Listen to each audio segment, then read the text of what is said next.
trap on a table. It's time to respond. Send us a message from somewhere beyond. Goblins and ghoulies from last Halloween, awaken the spirits with your tambourine.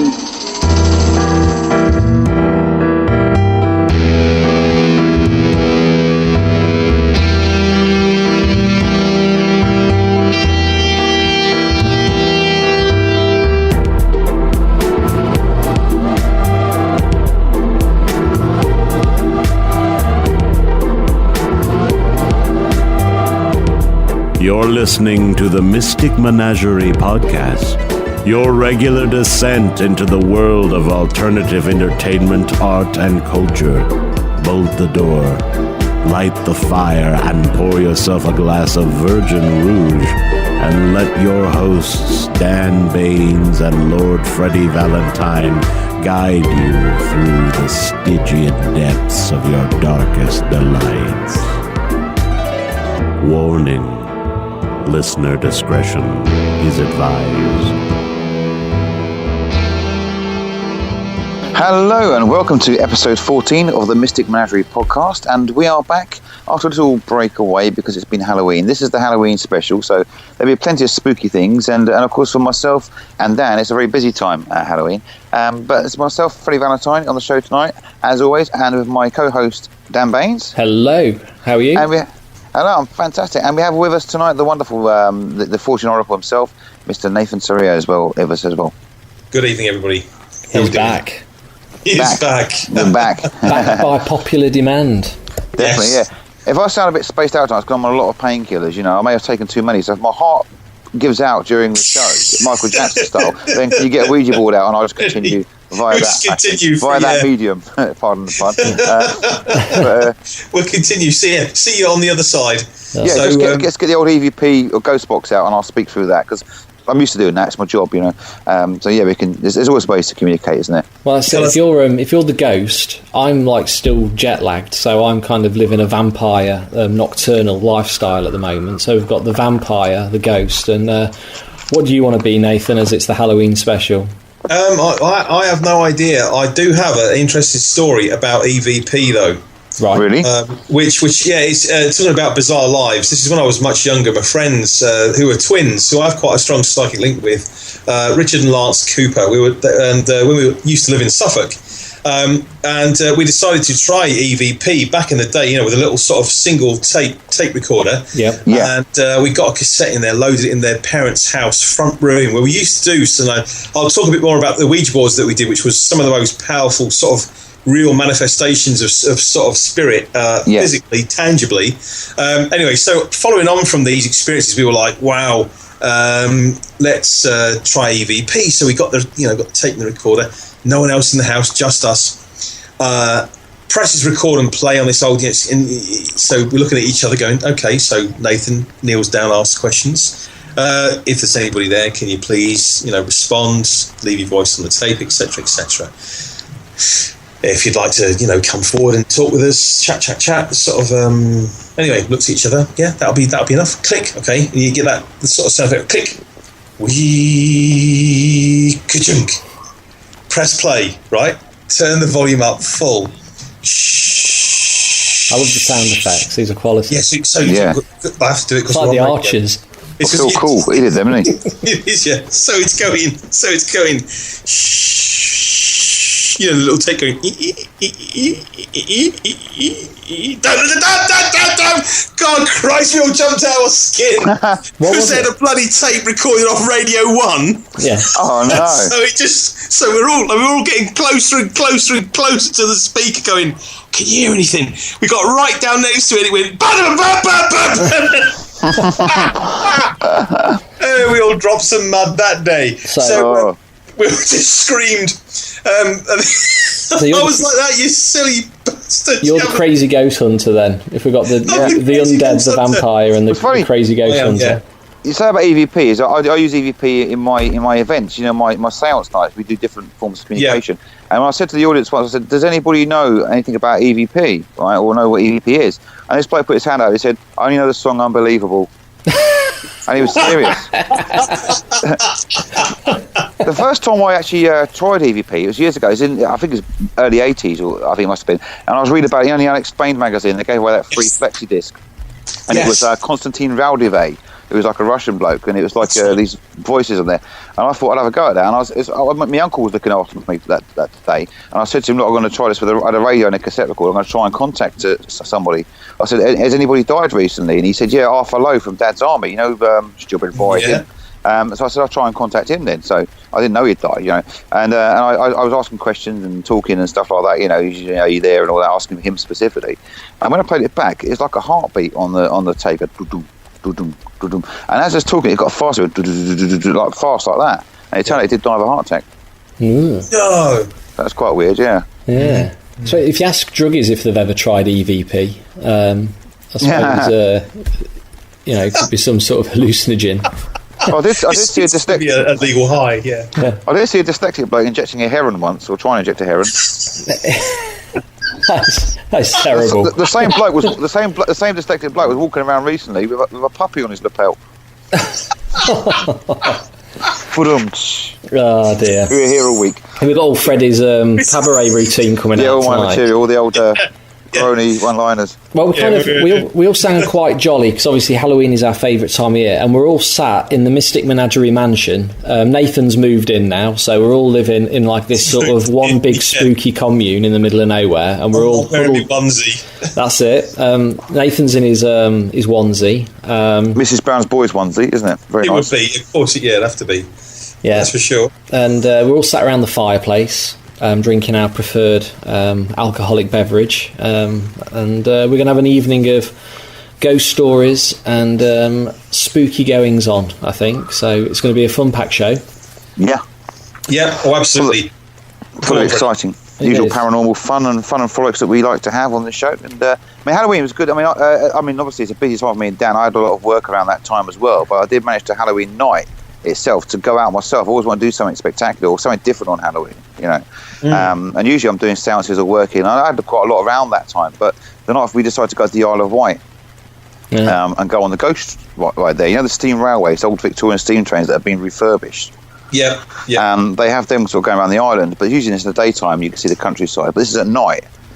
Pitch blackness, you know, and I think everyone else there we went for the day because where we live, we can get there for the day. And most people there in fancy dress. Some good fancy. There's some bloke dressed as Jason, you know, from Jason Voorhees. Yeah, and he looked really. I mean, I did actually think, and this is my train of thinking. I thought if I actually was a serial killer dressed up, I could get away with it tonight. People think it's just an act or part of the Halloween thing, you know what I mean? Well, that is like the whole thing on the actual film Halloween with Michael Myers, because he just blends in and he goes around doing his stuff and he blends in with the trick-or-treaters, and it's a really good night if you want to start a killing rampage. That's the way to do it, you know. That's the best, you know, working in plain sight, you know. People think that's good, isn't it? That body he's hacking up's really realistic, you know. Yeah, it's really realistic. But they've done it really well, steam, because I thought, I mean, I quite like Victoriana and stuff like that, and steam trains, you know, interest me. Yeah, so I thought it'd be quite good to go on a spooky, you know, steam train in the middle of the night, in the middle of darkness. And then when you arrived there, there was no street lights there. You know what the Isle of Wight is like? It's those of barren, old places, you know. And it's like pitch blackness, and we got the car, and I actually used the light from my phone to find the place itself from the car park. It's that dark, you know. But there's the night where that fog was everywhere. A huge fog had descended upon the land. You know, so it just make it very, quite Lovecraftian. Yes, and very. The Isle of Wight is Lovecraftian. It's very shadow over Innsmouth. Everyone's got gills and the fish looking. Now, interestingly enough, I was on Anglesey, and I was Lovecraftian. Yeah, and I was actually on Holy Island, right up at a place called Roscollin Chapel that my friends Mark and Sophie Glanville have bought. So I was actually in the studio room, which was actually the place that the coffin bearer thing was stored, along with the coffin templates in this chapel. And they actually, when they bought the place, they actually had the coffin rack. You know, the thing they stand the coffins on. Yeah. That you pick it up off. One of those, and they actually had the old coffin templates still in this little place. So they scraped it all out, and this is now a lovely little studio. But we spent the night and had a big party at Roscollin Chapel itself. So with the graveyard in the background. I mean, how Halloween can you get? And there it was, looking out onto the graveyard. And the next morning, when the sun rose, it was completely shrouded in mist. So we got some fantastic photos, and then actually went for a walk around the headland, which was just stunning because it was absolutely baking sun up here. Fantastic weather. What an astonishing weekend. So, just had a fantastic time. But it reminds me of my very first experience of the Ouija board. I was recounting this the other day, was when I was 7 years of age. And this was my lunatic biological mother, who decided it was a good idea to do a Halloween style, Ouija boards come seance at my stepdad's brother's house, which was in Harwich, on top of this kind of hill at the end of Harwich. And so we all sat around the table, and they got the cards out, all the alphabet and the yes, no, and got the glass on this little table, and everyone was sort of sat round.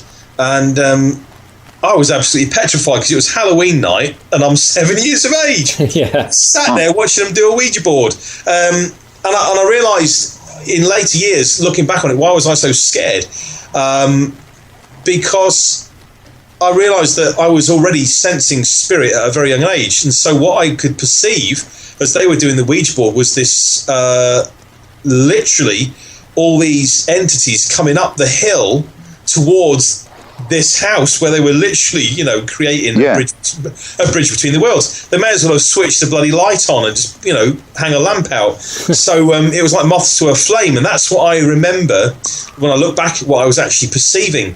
And of course, we had all kinds of people coming through talking, coming through with messages, so it was quite powerful. And at one point, the glass was spinning so fast but so heavy it was scratching the veneer off the table, it was scratching the varnish off the top layer of the table, literally like grating. Jeez. as it spun round. Spun round and round and round and round, and I got more and more scared. And I remember in my head just yelling, "Stop!" And it just went bang, and it literally rigid in the middle of the table, and everyone's fingers fell off it. Fantastic. And I just went, oh.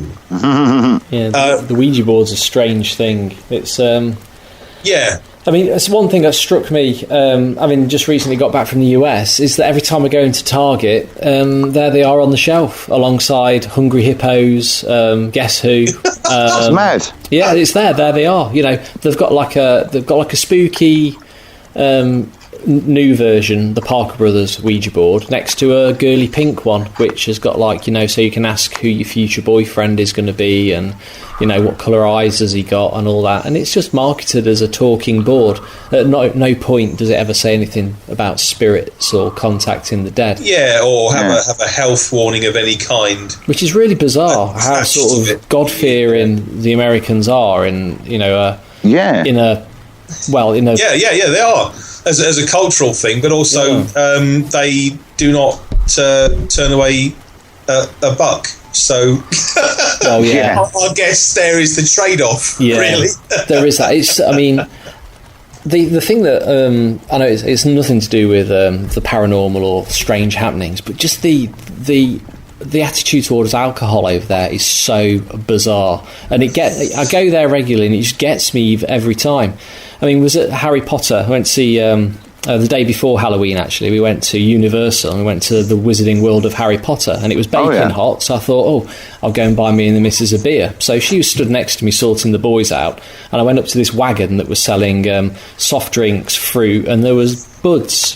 So I said to the guy, "Can I buy 2 buds, please?" He goes, "I'm sorry, I can only sell you 1." And I was like, "What?" Yeah, he goes, "You can't buy 2 at a time." And I went, "Well, okay then. Well, one's for my wife." And they went, "Excuse me, ma'am. Are you this man's wife?" And she went, "Yes, I'm his wife." So he goes, "Okay, I can sell you 2 then." So he got one, took the lid off with a bottle opener and gave it me, and then he took the bottle opener off the second bottle, and I went to get it, and he went, "I'm sorry, sir, I have to give it to your wife personally." And she was literally about 30 centimetres away from me, and I was like, what? This is mental. So bizarre. And it's very strange. Even if you go to a supermarket like Target, where I went to buy a big Star Wars stash of toys and stuff, if you buy a 6-pack of beer, even though I'm 40 years old, and obviously 40 years old as well, you still get asked for ID. It's crazy. It's so strange. However, you know, I mean, we won't get into gun laws and all that type of stuff, but, you know, I could go and buy ammunition. No problem. From the supermarket. Yeah, it's strange. But going back to the Halloween thing as well, obviously with the Ouija boards and stuff, my best mate's son went as Kylo Ren to a Halloween party in Derbyshire. And they all, you know, Kylo Ren is the new sort of baddie out of the next Star Wars movie. Yep. Because no one's seen the film yet, they thought he'd gone as a member of ISIS. Can you believe it? I've got like the whole black robe on and like this mask, and everyone kind of looked really uncomfortable and stood back. And there's like, and what have you come as? And did he have a lightsaber though? He wasn't holding an RPG or something, was he? I don't think he went with a lightsaber because my friend was worried that his son would go around twatting everyone with it. Did he keep an AK-47 instead? Yeah. He went with like a really sharp penknife. Yeah. Talking of weird Halloween outfits, I remember one Halloween. There was like, this is years ago when I was a teenager, a long time ago. And in the sort of early 80s, it's a different vibe to what it is now, obviously. And my sister's a bit younger than me, you know. And I went out with some friends to the pub. It was like a Halloween party going on. And we all got very drunk. And we went to, there's a fairground in a park nearby. There was a fairground every year. And it's on the Halloween night, you know. And I went to this fairground. We went on rides. I threw up and everything, you know what I mean? Because the ride, when you're drunk and you go on these rides, you're sick. Well, there was a stall there selling these rubber masks. They were like really detailed rubber masks of like celebrities, you know, like or famous people. Yeah. And that things like weird things like Myra Hindley and people like that, and you think they wouldn't get away with that now, would they? Definitely. They had the rubber Hitler mask. It's like a face of Hitler, but it's like half a face, like a rubber thing. You know, you used to get them years ago, and like elastic band on the back of it. And I was drunk, and I thought, I'll buy that. It'd be funny, you know. So I put it on, and I was wearing it for the rest of the night, and I forgot I had it. When I came home, I looked in the mirror, and I thought I'd go and scare my sister, like, you know. So I went into her bedroom, opened the door, and pulled her foot in the bed. She woke up in the night, saw this rubber mask, hit her and screamed the house down. But that's the things you do when you're drunk when you're a teenager, isn't it? It is, yeah. We used to do terror shakes in the armed forces. We used to, like, when you were going to go and watch at sort of 2 o'clock in the morning, if you were the ones who were going off watch at 2, we used to have a goblin mask, a full head goblin mask, and we'd put it on. And then you'd go up to the person who was about to go on watch and like grab them and just rip them out of bed and shake them with his goblin mask on. And I tell you what, it's the worst way to possibly ever wake up, that is. Exactly. The shit people like seeing something like that, you know. Yeah, when you're not expecting it, it does it absolutely, you know, even, you know, I can't say I get that scared of things like that, but it would scare the living daylights out of me. Yeah, when talking to masks and things like that, is like some of these prosthetic ones you get now look really good, you know, and realistic. And I remember when I was doing a cabaret show a few years ago, there's a lot of these burlesque acts that were female burlesque acts, you know, on the scene. And this woman contacted me, a promoter. She goes, "Look, there's no male burlesque act. Would you fancy doing one?" You know, because usually they're quite themed. Like there's one girl, she dressed up as Margaret Thatcher and does this Margaret Thatcher strip. You know what I mean? Yeah. And there's one with she had like a rubber snake and does it to Alice Cooper's Poison and drinks a Chalice of Poison. They always got a theme to it, you know. And I wanted to do an Elephant Man one, right, where he comes on with the theme tune for the film, you know, and with the hood, everything else, and then go into that, you know, don't you wish your girlfriend was a freak like me, and then take his mask off, take the hood off, and then it's got a really realistic looking Elephant Man prosthetics underneath, and then take the cloak off and you have one of them thongs from Ann Summers, the elephant trunk on it, right, and swing it around in the audience. And I thought it'd be really funny. So, but I thought the mask has got to look good. It's got to look realistic. Yeah, it's so got to look really good. I contacted this woman I know who makes special effects for film. She works on Doctor Who and things like this, and makes the sort of rubber, you know, the outfits for that. And I contacted her about this Elephant Man. I sent pictures of him. And this is what I wanted to look like, exactly the same as him. But it cost such a lot of money just for a sort of 5-minute gag, really. Have you got the body to match? Yeah. But you know, I've got the twisted frame. It's like an frame. Yeah. Like slightly lumpy shoulders. Lumpy shoulders, yeah. That'd be a good name for like an indie band, Lumpy Shoulders, wouldn't it? Lumpy Shoulders, yeah. In the end, we did Peter Suckers, the Yorkshire Stripper, which did go down well. But yeah, next... which I've got a video of that, actually. It's hilarious. But it got that sort of mixture of the audience from people laughing to people thinking, this is complete shock, you know. Yeah, it's a bit wrong, yeah. Yeah, I mean, it's done to see what reaction you would get, because it starts out very funny and light, you know, in afro 70s flared suit, hammer, and a girl singing on stage, and then like we were quite good with special effects on stage with stuff like that. Do you know what I mean? And it's just quite gruesome. And then people just turn from laughter to their jaws open, which is always a good reaction to have, you know. So that was quite entertaining. But I'm thinking of going as the Elephant Man next year to the fancy dress thing. We're going to go to this Isle of Wight ghost train again, a group of us, and I'm going to go as the Elephant Man. I found a mask which ain't as good as the one I was going to get made, but I'm going to get the full cloak and everything else, so I'm going to go as him, just to frighten the children to go to, really.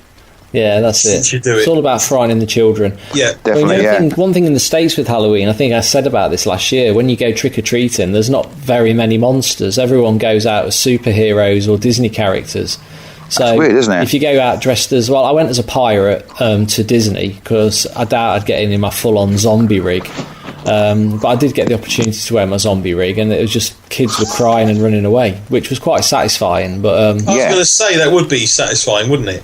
It would, it would. Talking of which, last year, I think it's last year before, there was a big fuss about people going to Halloween parties dressed up as Jimmy Savile. Do you remember that? And the Sun was saying, it's sick fad this year. Because that would probably frighten kids. But I mean, a lot of people were buying their tracks, and Amazon was selling them. I think you still buy them, not the blonde wig. Yeah, cigar, blonde wig. And I think they changed it to 70s DJ outfit, I think it's called now. But people were going to Halloween parties, and there's a lot of people on Facebook posting pictures of Halloween parties as Savile, Which, is funny, but I mean, in the day, I suppose there's a lot of people going to get offended by it, Yeah. Just go as a big yew tree with lots of celebrities. Well, do you know that in Dublin, the Dublin yew tree have arrested 3 people? Right. Really? The yew tree Dublin, they've arrested 3 people. Is there a joke there somewhere? Yeah, Dublin, in Ireland, yew tree, they've arrested 3 people. Dublin yew tree. Yew tree. Oh, jeez. It's a cracker. Oh, hell. It's too late for me to get these sort of jokes. I know, but here you go. I've lost my 70s tomorrow you'll be laughing humour about it. Tomorrow you'll be telling the postman everyone about it. Yeah, they'll be looking at them blank as well, going, what? Do you what, mate? Look, do you want to sign for this or not? It's like having no. It's like having Russ Abbott on the show. Before we go any further, actually, I've just thought of something. We're going to have a lot of listeners listening in, thinking we're going to actually draw our Halloween hamper of horror I can't even say it. Halloween hamper of horrors giveaway that we did on Facebook. So if you're tuning into the show to find out if you are the winner, what we're going to do is, because we're aware that not all of our listeners are on Facebook, we're going to give everyone who listens to the show but who's not on Facebook the opportunity to enter the competition. So for all those aren't aware, basically to celebrate Halloween, we put together a big hamper of goodies, and to be in with a chance of winning, all you need to do is go over to iTunes and leave us a review on the Mystic Menagerie page, and you'll automatically get entered into the draw. So I'll just have a quick run through what's in the hamper. So there's the Mummified Fairy Workshop DVD, which was my last Kickstarter, and a signed Mummified Fairy print. And there's also a Petite Pete anatomical skeleton, which is like a little 8-inch skeleton which you can either stick on your desk and looks nice or turn it into a fairy.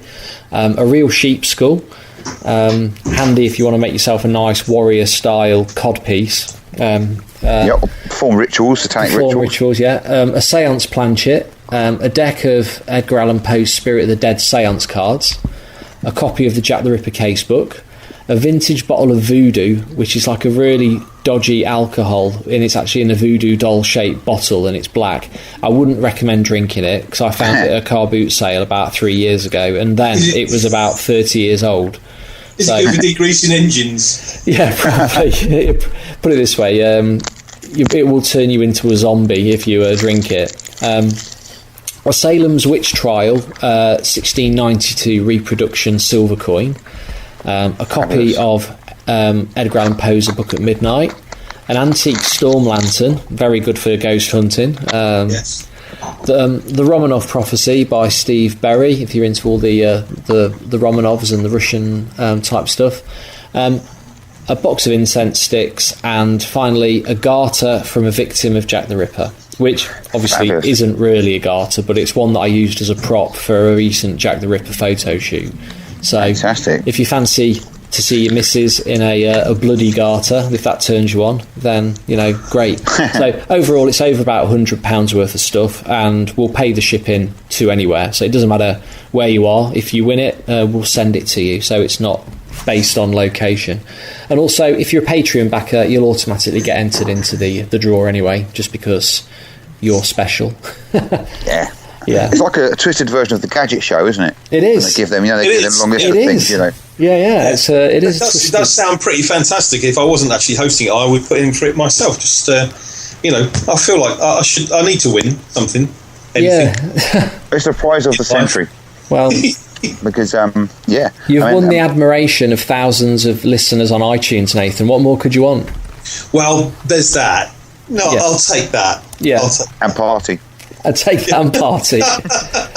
Oh dear. So yeah, all you've got to do to win that is go over to iTunes, stick a review in, and then what we'll do is we'll look at all the reviews, we'll put them all in a hat, and then on the next show, which will be towards the end of November, we'll get Nathan or Freddie's chimpanzee to draw a number out. Draw a number. Draw a name. Yep. Draw a name, and we'll announce the winner, and all of that could be yours. It is bribery in a way, but that's the way we roll. Because let's face it, we're not going to review the bad reviews. Oh no. But if anyone does put a bad review, we're going to do a ritual to send herpes upon your scrotum. Or vagina, depending. If you do a bad review, S-Rob is going to summon an army of Astro zombies to come round and get medieval with your backside over a vaulting horse. Chew your kneecaps off. Yeah. So we've kind of gone straight into music. I can hear music in the background. Can you? It's not me. No, not me either. No. Can you really hear music? Yes. That's spooky. What sort of music is it? It might have been the Doors. Really? Funny enough, I mean, I'm not playing the Doors, but my budgie, Frank, is a big fan of the Doors. You said, yeah. He goes mental every time. I mean, because Terry, rest his soul, my little friend Terry, he loves ZZ Top, and I'm not a fan of theirs. I had to buy a CD for him. But Frank loves the Doors. Goes mental every time they're on. Yeah, that's really odd because I've got obviously two toddlers in bed, so I'm sitting in silence in the far flung end of the Mystic Menagerie mansion. But I can't. Definitely got no music playing here. No, that was interesting. A little bit of. I have heard spirit sounds in the past. A little bit of sort of clairaudience going on. It was the. I think it was that opening sort of dum dum dum dum dum dum. Show me the way to the next whiskey bar. Yeah. Don't ask why. Yeah, don't ask why. It sounded a bit like it was a bit like that. So could we say that Jim Morrison is joining us for the show then this evening? It could well be the Lizard King is present. It was either that or it was some moist beats from a hip hop collective, which I misinterpreted. If I'm rather the Doors, correct, to be honest. I'd rather the Doors. Yeah. But if it is any hip hop collectives in the spirit realm, I am woefully sorry that I've misconstrued. Tupac. It could be Tupac. The thing is, Tupac's there, Jim Morrison, but Jim Morrison, he got pissed, got his todger out, and died in a bath. Can't beat that, can you? Really? No. Did what with his todger in the bath? I missed that bit. On stage. He did it on stage. Remember, he got done with obscenity trial. Oh, he did, yeah. He got his knob out on stage. He was drunk. He just did it all the time, yeah. I heard you say he bit his knob off in the bath. I'm hearing things now. You're hearing stuff, yeah. It's just things. Ethereal atmosphere tonight. That's one thing pop stars don't do these days. Get a knob out on stage, do they? You know what I mean? No. Don't see Michael Bublé on the X Factor live finals. No. It should do. Finale to his. I've been waiting. I've been waiting for One Direction to do it just because they're so controlled. I thought at some point one of those young lads, he's got to get his knob out and do something totally obscene. Is that why you go to all? It no more. Is that why you go to all the live performances, just waiting for that moment? Yeah. There's one who's going to flip. I think one of them did leave. I think he probably went a bit. Do you know what I mean? Rock and roll. Do you know what I mean? There's always one of these boy bands that thinks they're a bit more rock and roll, don't they? Yeah. Like Robbie Williams thought he was for a bit, Yeah. And then Ronan Keating. Ronan Keating. Oh dear. You're moving. No, I'm not. You're moving it. You're moving it. Would you just quiet? I'm trying to concentrate here. And I'm not moving it. You're moving it. Let's get off the boy band subject and let's get on to Japanese TV, Freddie. What's been happening? Oh, yes. Well, we've got an email from, obviously, we were both on with the Pixie Bones on there. Well, we've not seen it yet, have we? We're still We've not waiting. seen it yet, but no. Apparently the preview, as you know, the preview show was shown, and because the bloke, he dropped the bones on the floor during the filming. I mean, we didn't tell listeners this, but he actually dropped the bones on the floor. And we let him hold them. He had gloves and everything on, but he dropped them, and apparently the audience found that so hysterical, the fact that he might get a curse and something bad happened to him, that it was a big highlight of the show. Yeah, supposedly the head of the TV company, wasn't it? Found it so hilarious they had to watch it again or something. It was one of the best parts of the show. Series. Yeah, so it saved the series. So you know, fantastic. So the curse of the fairy saves the Japanese TV program. It was a little bit of serendipity, and that is the way that the cosmos works. Never, ever second guess the dice that is rolled by the divine. No, exactly. Or Divine, the 80s transvestite singer. Yeah. Who may Pink be Flamingos. the divine, may be God on earth for a little while, who sang disco songs, Have you ever seen that documentary, by the way, the Divine documentary? The most beautiful woman in the world. It's very good. It's all about his sort of period of, starting out as obviously a gay chap and being sort of ostracised by his family and going out into the whole transvestite scene and making the movies and stuff. But it's not spoiler alert, but it's really sad at the end, because I was always a big fan of Married with Children, the American show, and he'd always wanted a lead male part because he couldn't get out of the whole transvestite thing. So obviously everyone was just going to give him the same part.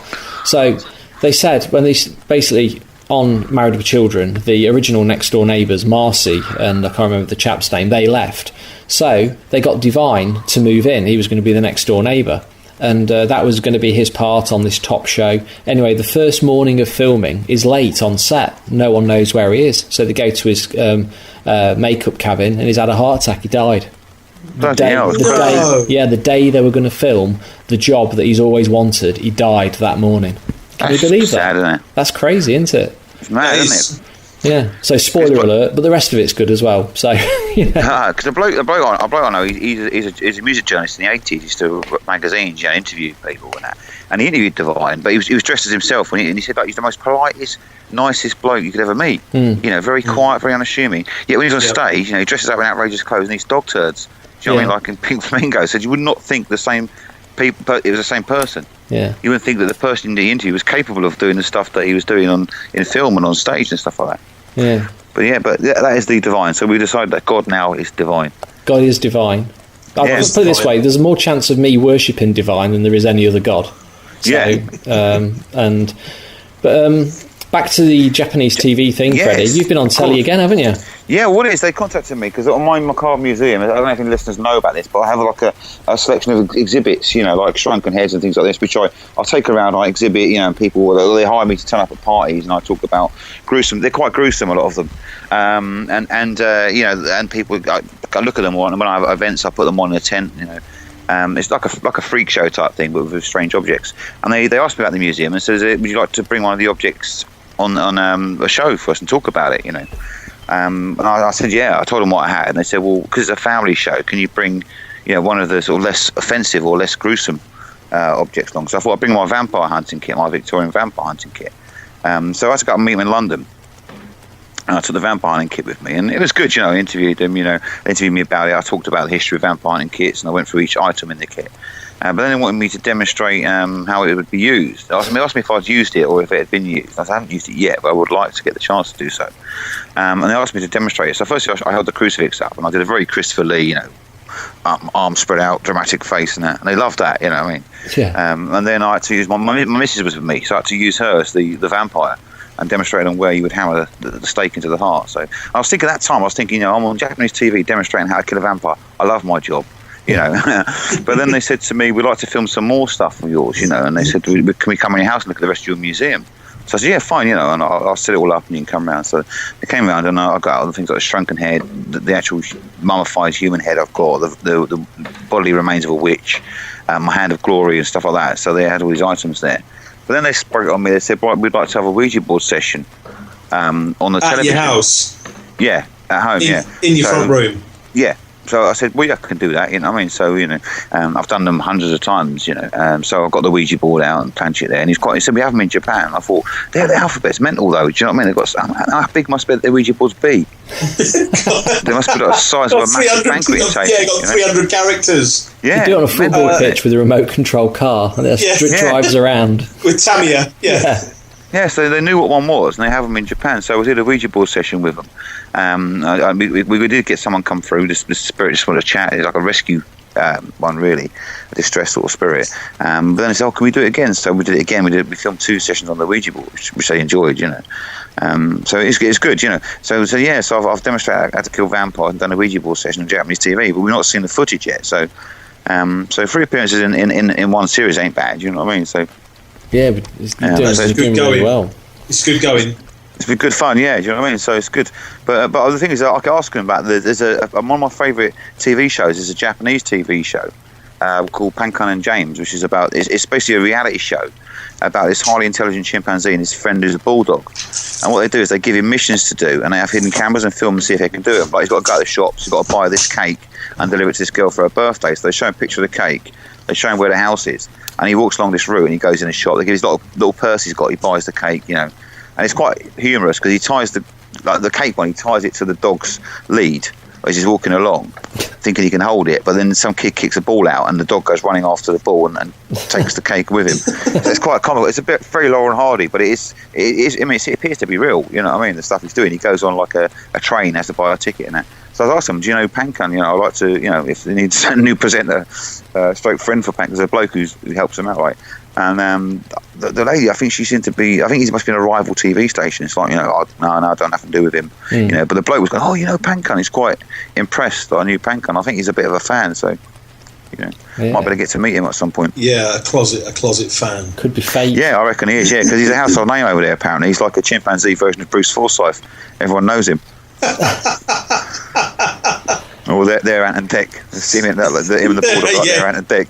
Yeah, he's a chimpanzee version of Ant and Dec. If anyone looks on YouTube and looks for Pan and James or Pankan and James, you'll see the programme, and it's mental. It's got like computer graphics, like a computer, and people in the studio watching him like back in the studio, and he goes out and does stuff. And they give him mad tasks to do. Like he has to go to a shop and buy Wellington boots, and then go fishing. And he does it. There's cameras, and he's obviously doing it because I don't think you could train him to that extent. No. Where because sometimes it goes wrong depending on what he's doing. But the stuff he does is crazy. Like when he has to join up a flower arranging class, and he's copying what people do. And then when he has to cook noodles and things like this. And so it's a mad, and the sound effects that because it's Japanese, they've done a lot of sound effects on him, like a computer game. So when he walks, it's just all that sort of stuff. Slide whistles and stuff. Yeah, and then when his head goes boing, his ears wobble, boing, and all that. It's really good. It's mental, But that's my favourite Japanese program. So yeah, Gonna have to watch that now, just out of sheer curiosity to go on. Stick it on YouTube. I'd get a DVD from Malaysia. Because it couldn't get it in the UK, it's the first series. I'm after the second one, but I reckon they should have ghost hunting with Pankan, right? And his dog and the bulldog James, and me and Dan could go ghost hunting with him. We could. What do you reckon? Pankan, we pitch it to him, I reckon. Yeah, I think you should. That's got legs. I think definitely. Yeah, it's like over here we've got ghost hunting with Emmerdale on Girls Aloud. We could have Japanese on ghost hunting with Pankan and James. That'd be fantastic. It would. You never know what's going to happen. I mean, look how far we've come in a year. So this time next year could be the new. Slightly older Ant and Dec with apes and dogs. With apes and dogs. Have they actually had ghost hunting with Girls Aloud? Did I miss that monumental event? Yeah, they did have it. Yeah, I don't think the whole did. group, but there's most of them there. I tell you, the weirdest one of them ghost hunting ones was there was ghost hunting with Boyzone. Right, I don't know if you saw that one. No. And they went into like these caves and stuff like this, and Stephen Gately started choking and gagging, said he felt this really weird feeling. It's like gagging and stuff like this, and he couldn't breathe properly. And a year later, he died when he choked to death, didn't he? Who? No. Did he? Gailey, yeah. If you look it up, it might be on YouTube even, the Ghost Hunting with Boys Zone. But it's quite near the start when he first goes in there. He starts gagging and says he feels like he's choking and there's stuff in his throat and stuff like this. Unless he generally has stuff in his throat, I didn't even know one of them was dead. When did he die? It's about 4 or 5 years ago. The young Stephen Gailey. He was, right. I think, was it something like Ibiza or something like that? But he went out clubbing and came back and he sat in a chair downstairs. Next minute he's dead. And when they woke up in the morning, he choked to death. Jeez, I didn't know that. But then again, I don't really know much about what happens in the world of. Yeah. That's quite something though, because that raises a lot of questions as to what he was actually experiencing, and is it just a coincidence, or was he experiencing some future playback, or was something actually messing with him? And then, I had a sort of a very strange parallel experience where you have these things mapped over. I had a weird experience. I first started working in Kirby, which is a borough of Liverpool, which is just rough as rats, unbelievable place. And I worked in a action for employment. It was what was I doing there? As a client advisor or something like that. Anyway, and I did inductions and stuff as a tutor, an employability tutor, really. And one night, after we finished work, I went into the toilets and they locked me in. Now, so basically I went to go and open the back door and walk out, and there was a metal cage shut against it, and I was like, oh shit. So anyway, all the lights were off and I was locked in this bloody building. I had nobody's phone number, so I finally managed to get hold of I had a phone number on my mobile phone for the regional manager. I had to phone her and say, and I tried phoning the police and saying, look, I'm shut in this office. And I'm in the pitch black, and there's literally, I don't know, what to do, who to call. I'm locked, and I've been locked in with a padlocked cage. Right now, a week later, on the wall. Actually, you weren't still there, were you? A week later? No. I did actually get let out that night when the member of staff. It was the cleaner. I think he'd had a bit of a smoke, and he just sort of lunched out, wandered off, and didn't even check there was no one in the toilets. He just shut the gate behind him, going, I'll see you later. And he's lunched off and locked me in the bloody premises. So, Now, that weekend, I went to a VW show with my girlfriend at the time in my little 1970 bay window. And now I can hear budgerigars in the background, Freddie. They are real, not musical. They are singing, their budgies are singing, They do like their little tunes. So I had a really, really horrendous dream state experience where I was literally being hunted by demons. And this demon got its arms around me, and it was just like, I've got you. And it was really, really vivid, very colourful, very definitely an external thing, not a dream state that came from within myself, because I'm very aware of the difference. It was definitely an external attack of some kind. And this is falling asleep in the day next to my part of the time, Louise. And I remember jumping up and just going, Christ, and she was like, what? And I was like, and I said, something it really got me, came for me, found me and got me.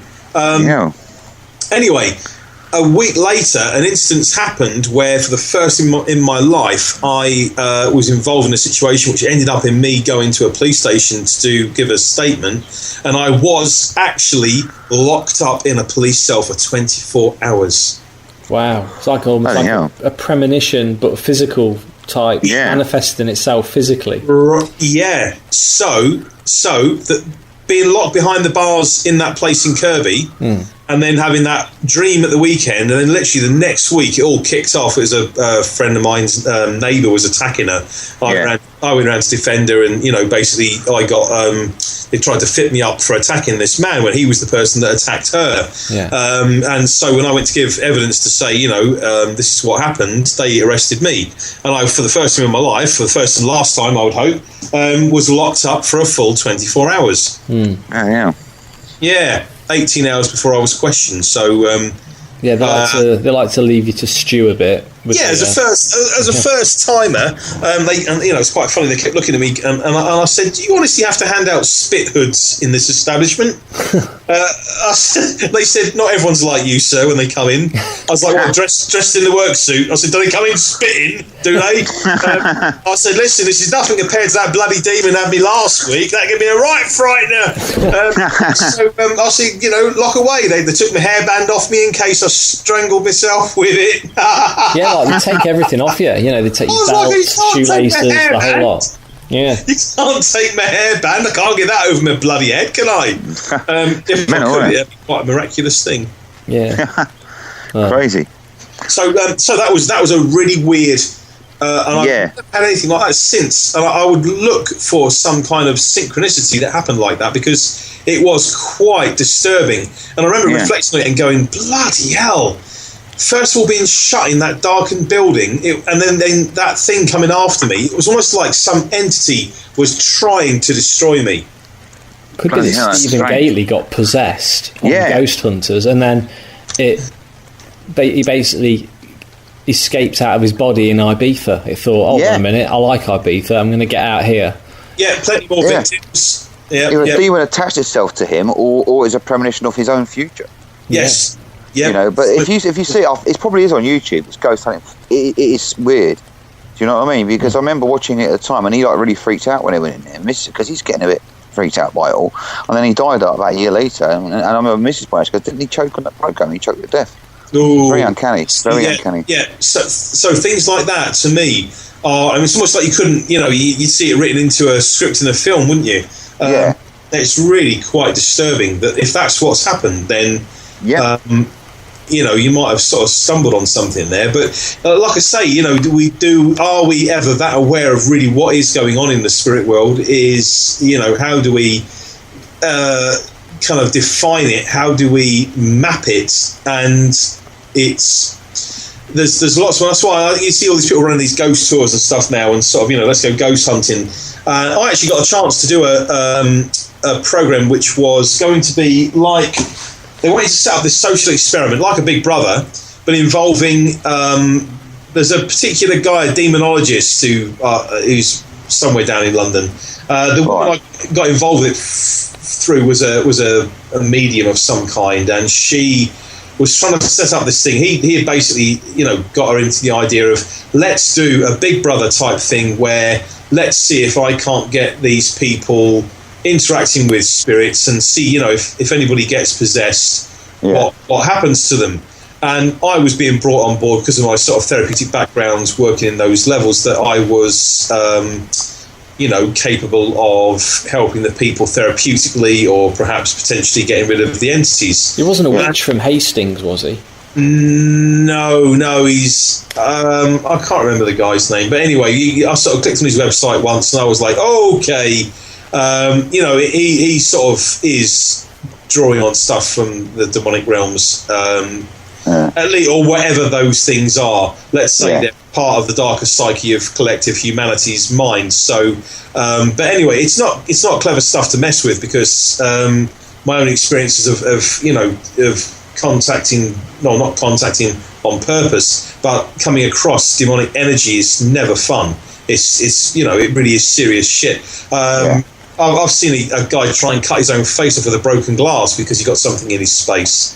Within 24 hours, it overtook him and literally, tried to smash a glass and cut his face off. So, you really can't mess with this. We make the mistake of believing that it's all, we're skating on this kind of thin ice. Everything's okay, and it's sort of a risk-based approach. But if you go into these situations, this thing never came off, and actually I stepped away from it because I said, if you think I'm going to go into an environment where you are purposefully exposing people to potential possession, if you've never seen it go wrong, you're off your bloody heads, and I am not going to give my name to something like this because, it's too dangerous. It's way too dangerous. It is, and where I work now with my men's shed, we look across at the old Denby mental hospital. And a lot of people have, gone in and out of there and meddled with it. And people have gone in and actually laid on the mortuary tables, which are still in there. Is it derelict? Yeah. Stunning place, huge place. And they've gone in and laid on the mortuary tables, which are these big sort of tables on a big sort of single leg plinth with the blood drains and everything in them. Yeah. Where obviously people's heads would have been cut open to examine what they did, how they passed away, against examining their brains. Places like that to me are always full of entities. They'll be drawn to it. So why on earth would you go in there unprotected? And just, Funny you should say that. Space to that. Yeah, well, funny you say that, because I'm doing an event on this Saturday. I'm doing an event at this place which has got lots of entities there and bad vibes as well, because it's a 15th century building. And over the road from it used to be like a courthouse at some point, and they had cells in there. And it's basically the condemned cells, but they used to hang people over the road. And basically to take people out of the cells and take them over the road and hang them. Yeah. So there's this green over the road where they used to have the gallows, but this building used to house the condemned people that were going to die. So basically the rooms, and it became I think a pub for a while, and then a garden centre. And the geezer that owns it, he's selling it, and said for a night would you put an event there? And they cleared everything out of there, so the rooms are basically going to be empty of this really old building. So we're going in what were condemned cells, and also over the road where the gallows were. And doing a seance, we're taking Ouija boards and everything else along there. So that should be a very interesting night. Can you record it? Yeah. Or do an audio recording? I will do, You can play on the next show. And maybe I will do, I try to do it on there. Because there's two groups, because I work with this medium called Jo. She's brilliant, So there's two groups. She's going to take one group round the rooms, and I'll take the other group, split them into two. And we're going to go around. It goes on to about 2 in the morning, so it should be good activity. So I'll try and record what's going on there. I'll be doing EVP and stuff like that. We obviously, and we've got this bloke's bringing us thing. It's a grid. Have you seen them grids before? Them ghost grid things? No. Well, it's I heard of this. Yeah, it's like a projector, right? Which projects this like grid across the wall. Like you get different colours, like a red one or a blue one. Like these grids you see, and like in Resident Evil, them grid things they have in the film. Them sort of a light, based like a holographic sort of grid thing, and it projects it on the wall. But you can see spirits walk through it. So when you pick them up, you see the shadow of them walking in this grid. Oh, yeah. And it captures spirits, you know what I mean? It captures you can see them, it highlights them. So you're in pitch blackness apart from this grid thing. And you see them walking around in it. And this bloke, he used it last week, and he said that you could see the spirits quite clearly walking in this grid. And could you see anything? I wasn't with him when he did it. He's telling me about it, but he's bringing it along on Saturday, so I'm going to see it for the first time. It's basically a projector then that just projects a grid on the wall. Yeah, it projects a grid on the wall. You can get different coloured ones. You can get like blue ones and red ones and stuff like that. It's like an LED type grid, but it projects it on the wall. But apparently it's got electromagnetic fields in it. Ooh. And picks up spirits. So so I'm interested in seeing that. It's going to be very good. Yeah, that'd be interesting to see that. Yeah, it's like new sort of. I know people start using like heat sensitive laser beams and all this type of stuff to see if any spirits pass into the room and break the beam, or obviously air temperature thermometers to monitor drops in temperature. But the main thing though, when I've ever been on a ghost hunt, and I've been doing a seance in a basement at 3:00 in the morning in February, and people always comment on how cold it is. That kind of always makes me laugh, because there's no heating. You've been sat still, not moving for 45 minutes, and people start noting that there's a drop in temperature. But it's when it gets hot in February, that's when it's really freaky. That's when it should start to freak you out. There was a case when I went to Rosslyn Chapel to do an interesting sort of psychic experiment, and there was a couple of so-called mediums. They were obviously mediums. So they turned up with a pair of little Ford KAs with like so-and-so mediums written on the side. So clearly, because they had marketing on the side of their vehicles, they were obviously genuine, bona fide. And so we went into Rosslyn Chapel, and they're going around going, "Oh, can you feel that there? That's cold." And I was like, "Mate, it is November. We are in Rosslyn Chapel." Yeah. It's going to be Baltic. In Scotland, it's like, which bit of this frigging place ain't cold and drafty? I was like that. You've left the door open. Oh, you feel like that's a vortex. Yeah, it's a vortex. It's a pothole. It's a pothole. It's not. It's just a drafty old crack coming up from somewhere. That vortex is the toilet. Yeah. You just look around and go, look, there really isn't anything. There's nothing there. I can't perceive anything.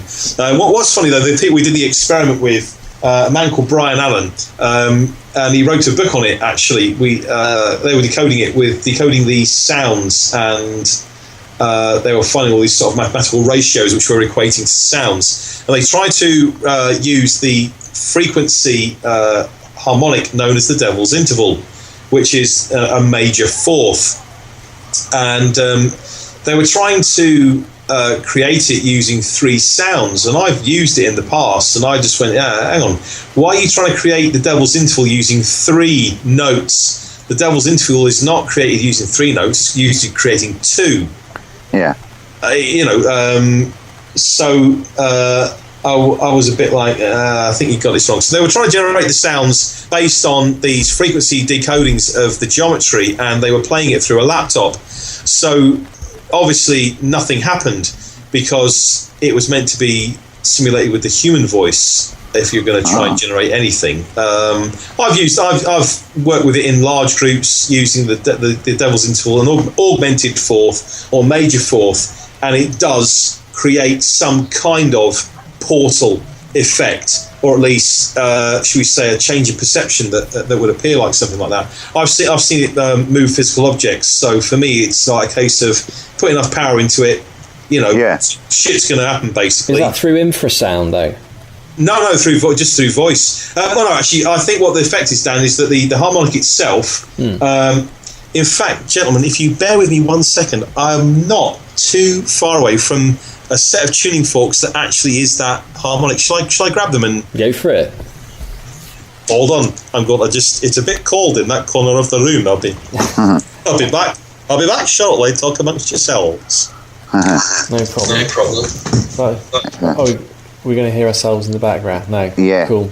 I was going to tell the listeners as well that I'm in the process of getting danbaines.com off the ground, which will be a portfolio of all my artwork and stuff.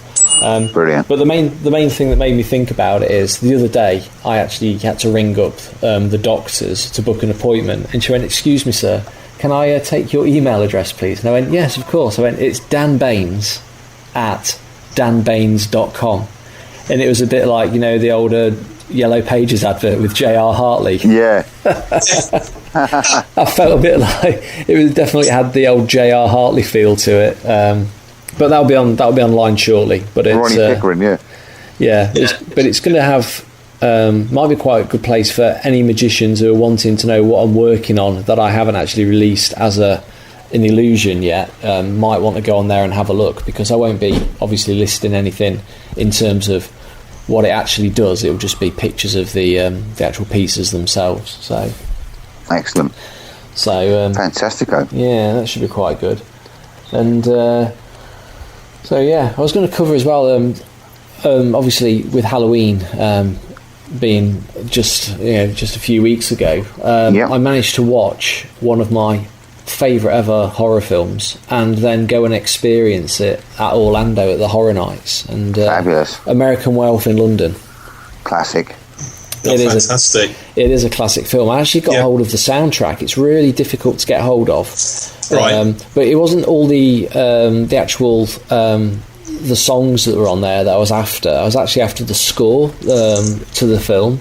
Yeah. I'll probably play a bit on the show actually. Where they're on the moors, and the doctor goes back to the village to try and research why what happened to David when he was at the when he came out of the pub. There's a really good spooky score to that film.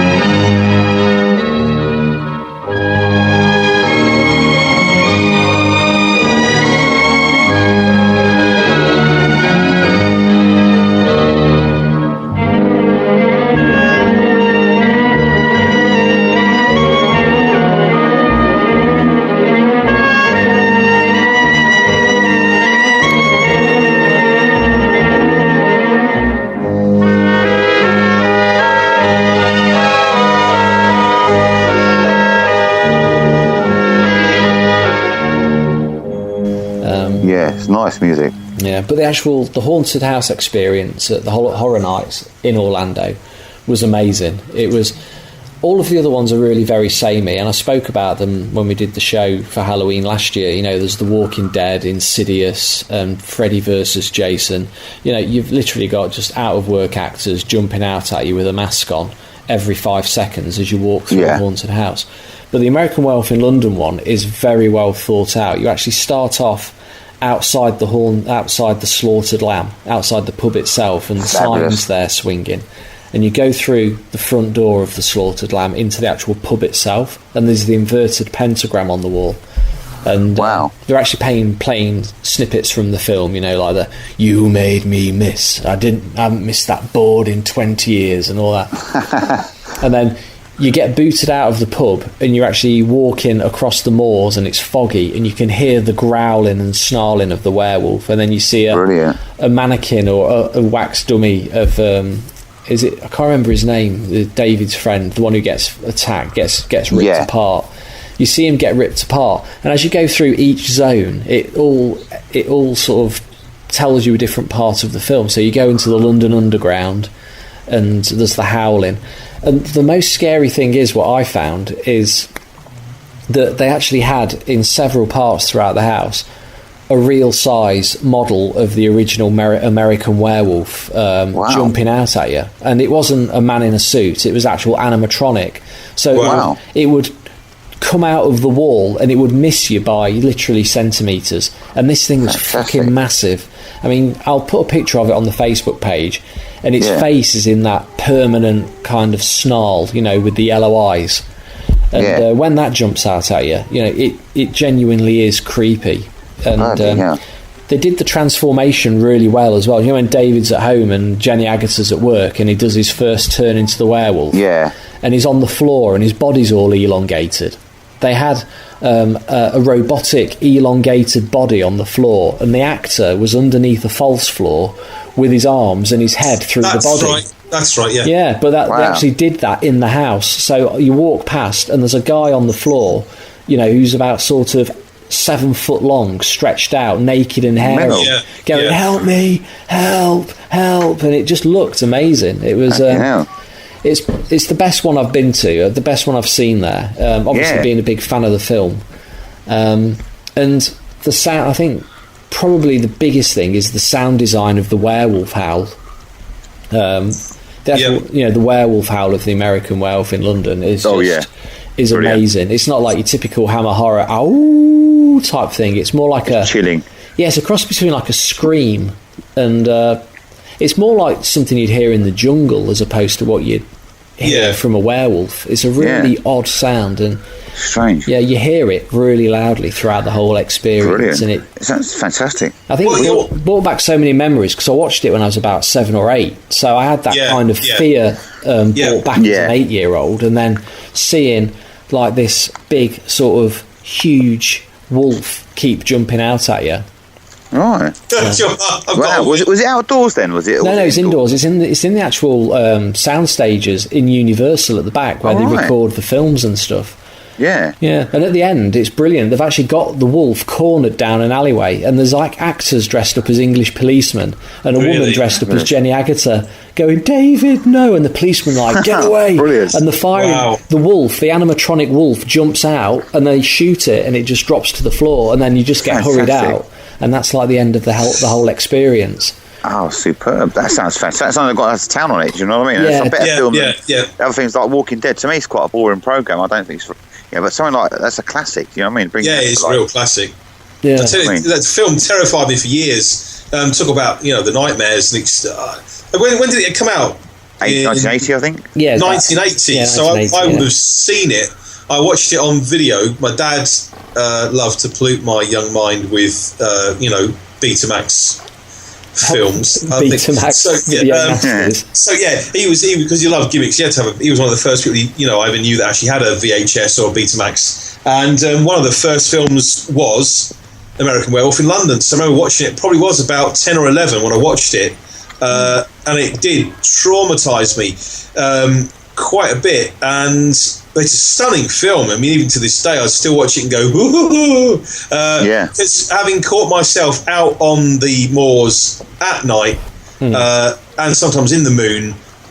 You're always a little bit like, I don't know, is it lurking out there somewhere? And one night, it did actually catch up with me, and I was about 13, 14, coming back from a school disco. Not a school, was it a school disco? No, it was a kind of like teenage disco. Youth club. In Suffolk, something like this, in Suffolk, and the guys I got the taxi with, they were going on to a little village called Lavenham. Now, I lived in a little village called Little Waldingfield, which is in the Suffolk countryside. And from the main road, which sort of went on to the other town, sort of 6-7 miles away, the road that turned off to Waldingfield was quite a long lane, and it went through sort of, winding sort of fields. It's quite flat. There was a little bit of a hill, in the topography of the land. It plateaued onto a straight road where the village was. About, probably I'd say, about 1.5 miles from the main road junction to where I lived. So it was a full moon night, and rather than drop me through the village, these, good friends of mine, dropped me off at the junction, and I was like, shit, I've got to walk about 1.5 miles by myself through open countryside in the dark with the moonlight. Now, as I walked up the road from the junction, in the first kind of part, it was open flat fields. I could see across quite a moonlit sort of countryside scene. It was looking at the neighbouring Great Waldingfield Church, and woodlands that surrounded the church, and in between there'd be quite a few sort of fields, so it was quite a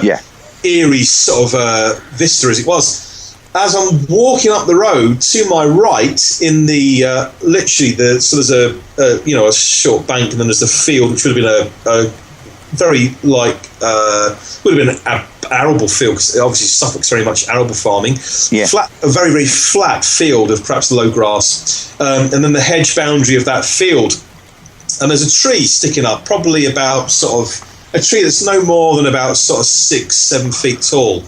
Anyway, so I keep looking across this, and I'm thinking, there's something. I'm getting the heebie-jeebies, and the moon's shining down, and I'm remembering that film, and I'm thinking, gulp.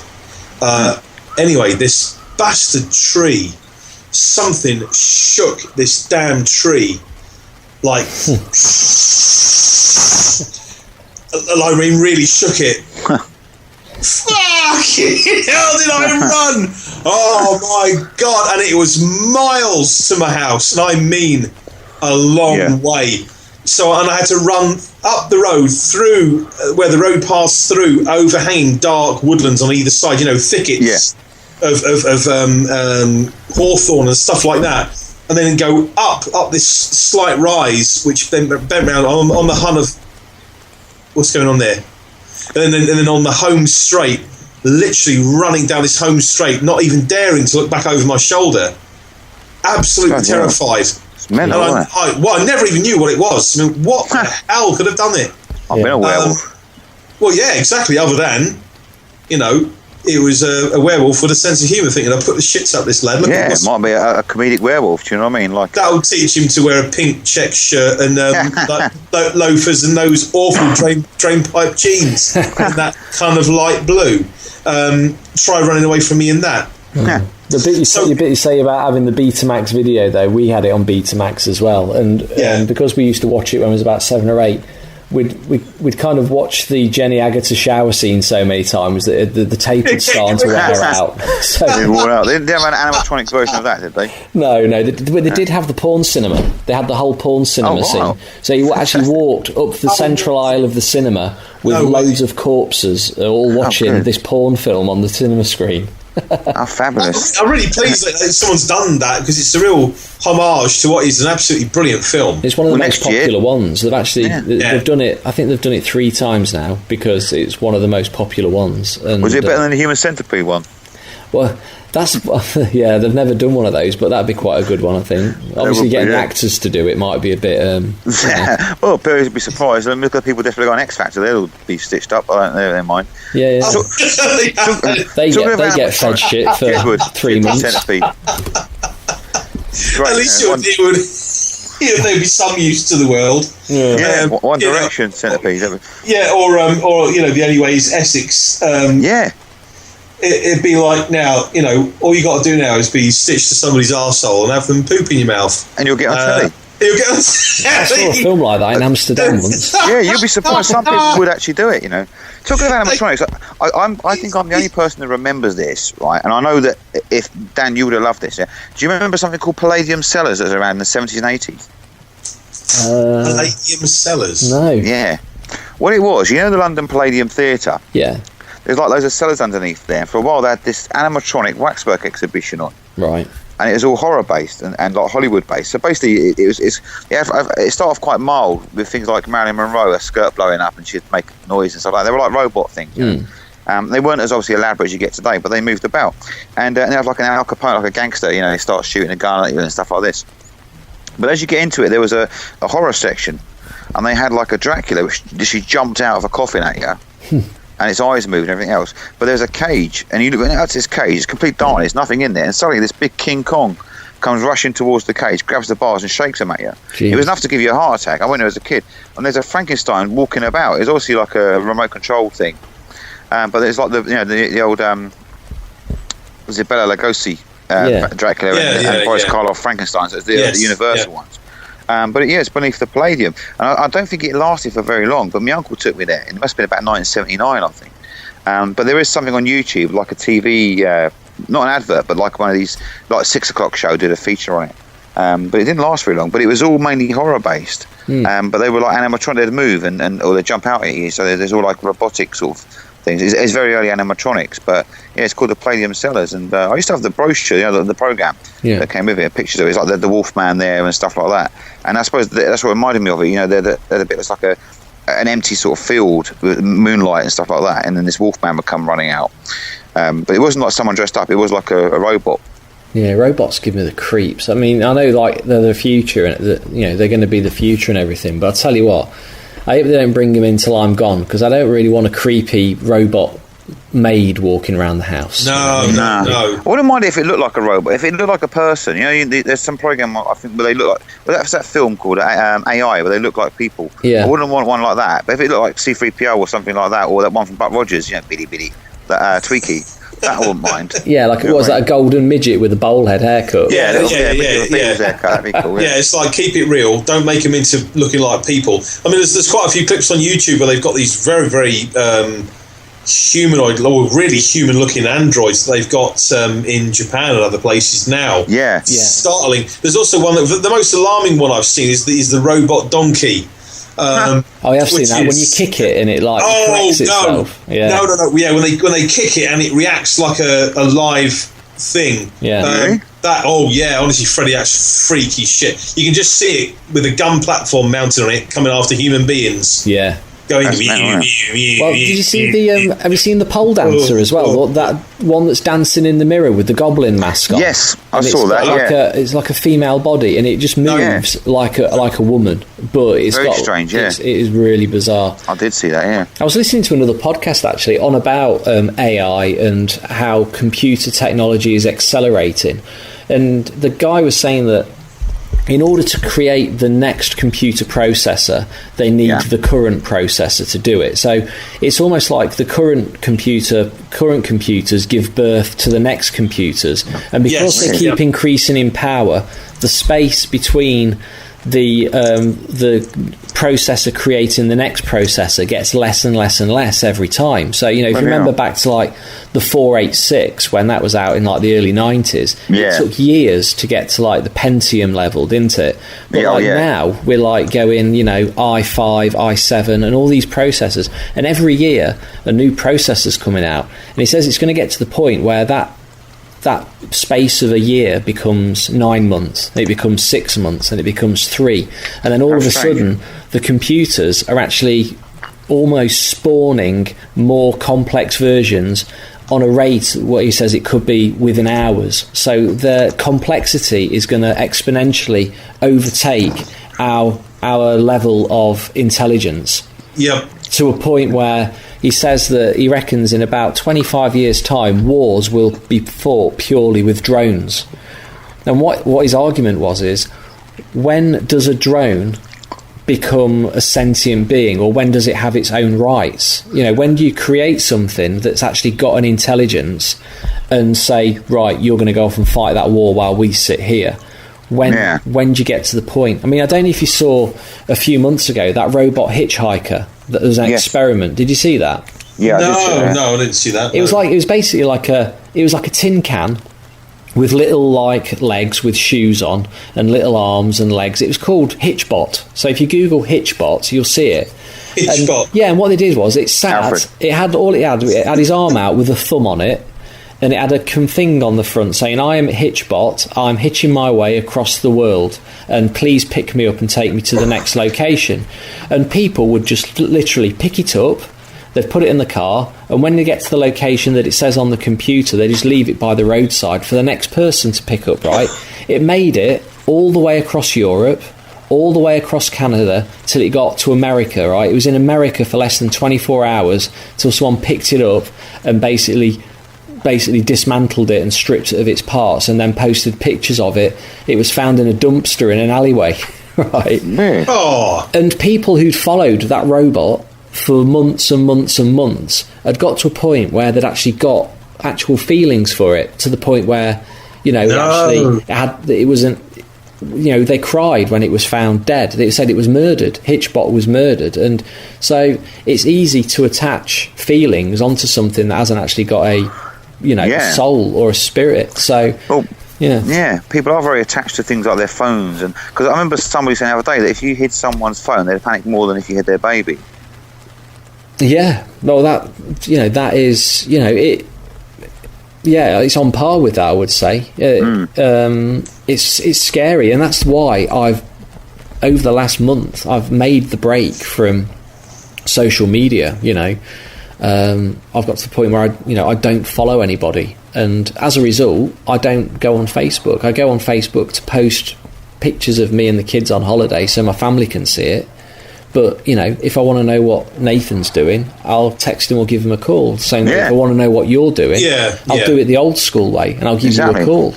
But a lot of my friends have become really offended by it, to the fact that why don't you click like on any of my posts anymore? Why don't you comment on any of my posts? I say, because I don't follow you.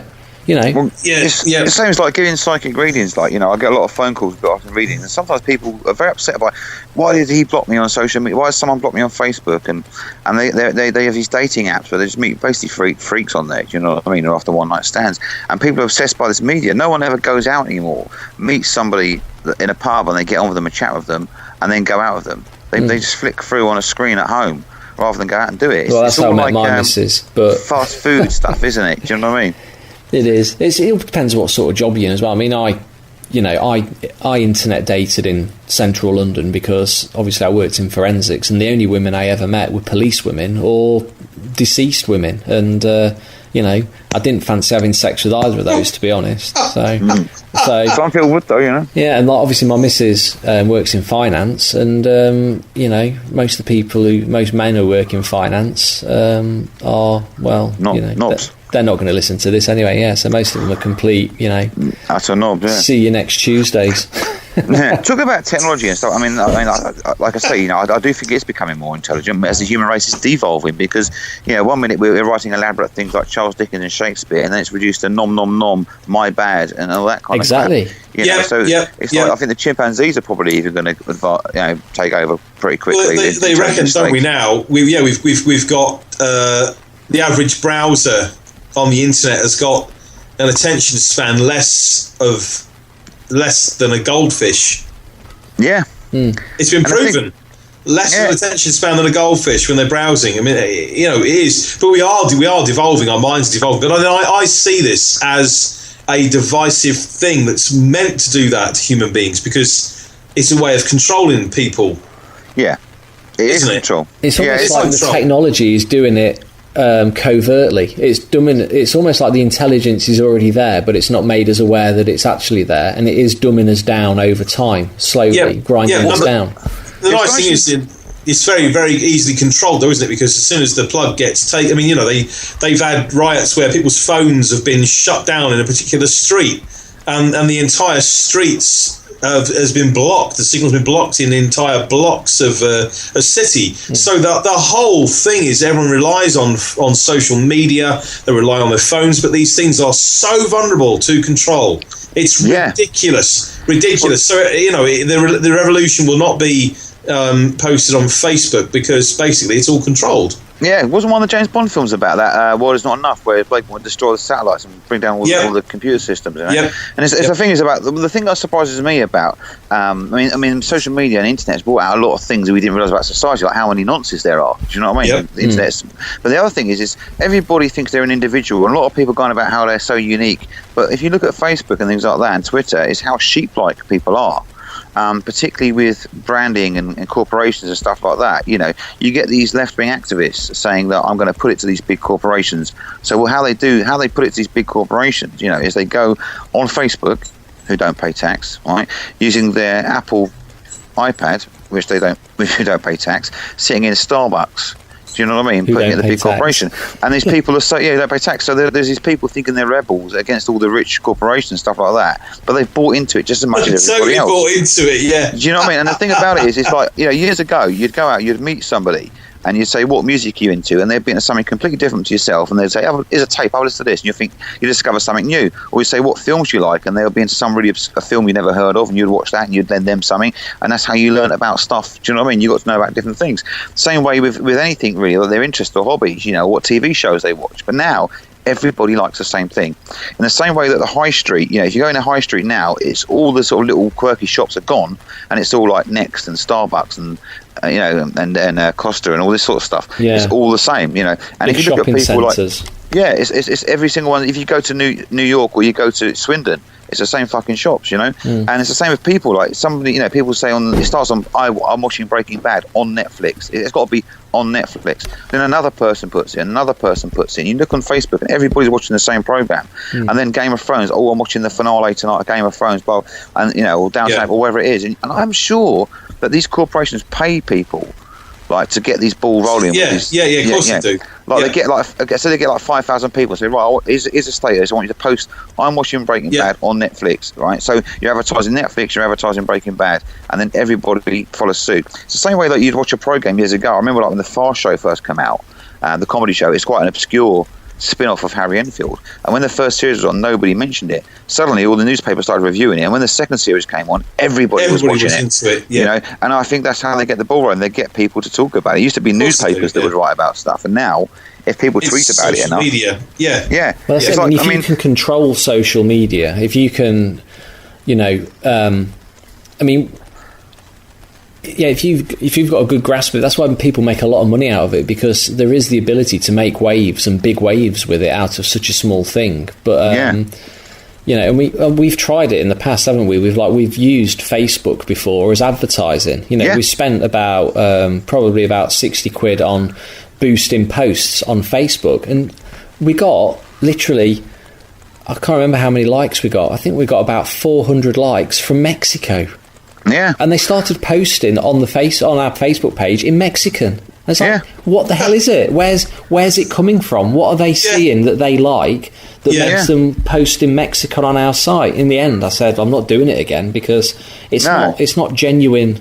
It's not genuine traffic. Yeah, and the thing is, I think the way to do it is to find people that are into the stuff vaguely that you're interested in, who've got lots of friends on Facebook, lots of friends on Twitter. Right, you get them all, you pay them all, like, you know, here's 50 quid, I want you to post this status on there, right? And you get 1,000 of them that do it, and then suddenly you have millions of people into it. Yeah, and that's how I think things. I mean, if you look at something like, I mean, Breaking Bad as a program itself, you know, there is going to be an audience for that. It's about drug dealing and all this kind of stuff, and a bloke dying of cancer. Quite a depressing subject matter. Usually, that would have in the 80s, that would have had a minority fan base. It'd be a cult TV show, you know, and it'd be a select few people that watch it, but not everybody. But every fucker's watched it because it's the hip thing to like, you know. And people that normally wouldn't even be interested in drug dealing or interested in watching something depressing watch it because everyone else is. And I've had people, you know, saying on Facebook, "I better watch that because I haven't seen it. Everyone else is talking about it." You know, and they're watching it not because they're interested in the concept of it or the storyline, but because they feel left out. You know, and it's the same way. You know, if you look at the advert for Sky, they've got this thing called Sky Box Sets where they've got all these programs on there. You know, like The West Wing and all that. all the stuff people go on about. And the actual tagline of the advert is watch the programs that everyone is talking about. And to me, that sums up exactly the reason why these things are popular.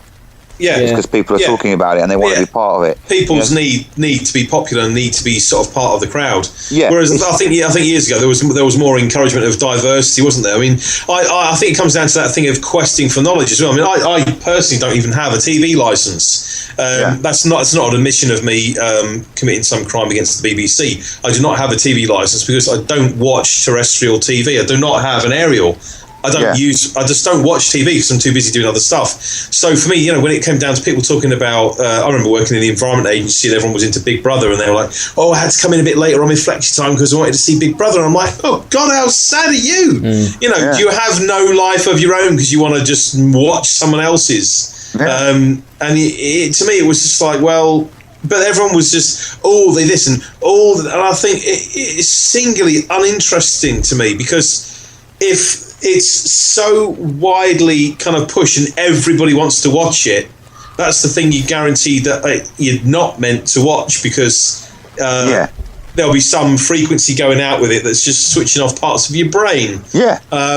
It's like the X Factor. I mean, I remember an ex of mine in Wrexham saying to me, do you want to come around with Mum's and watch the X Factor with me on Saturday night? And I was like, no, I'd rather cover my balls in lighter fluid and set fire to them, actually. I thought they looked a bit shiny when I saw them last. Yeah, there was well polished could smell singed hair. Sort of singed hair. But you sort of think to yourself, why on earth would I want to do that? Because I'm not learning anything or feeding anything in my mind or consciousness. So and really, it's to me, it's like sort of. It's a mass drug for them. It is it's mind control because people are just escapism is nice, but there's nothing. I don't know. It just doesn't. Yeah, I'm not knocking it. A lot of people like it, and it's a bit like, oh, did you see it? No, I hate it.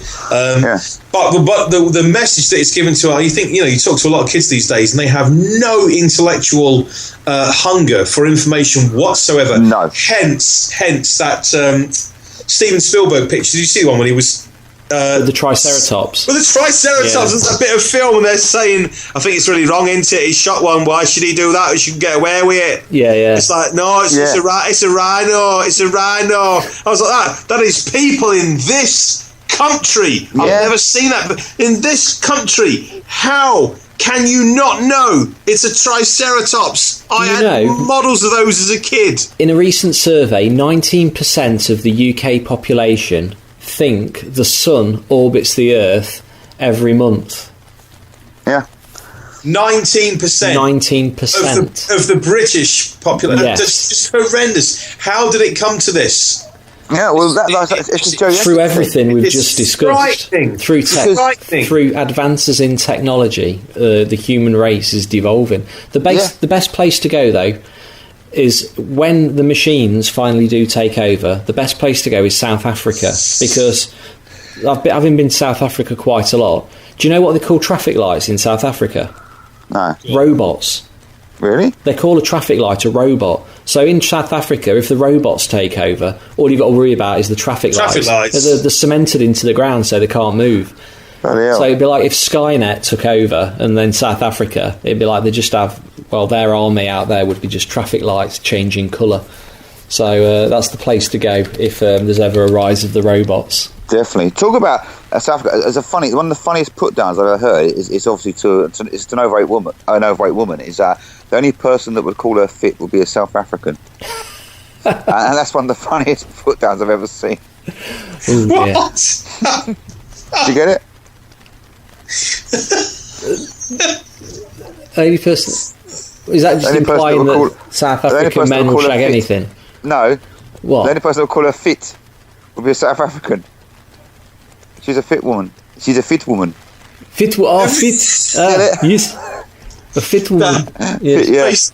To face it, Danny is leagues ahead of us tonight. I had similar jokes like that where like my wife's dad said, what was it? He came all the way. He came all the way to England to watch Frank Bruno fart. I remember as a Scottish chap to go into a pub and ask for a cock.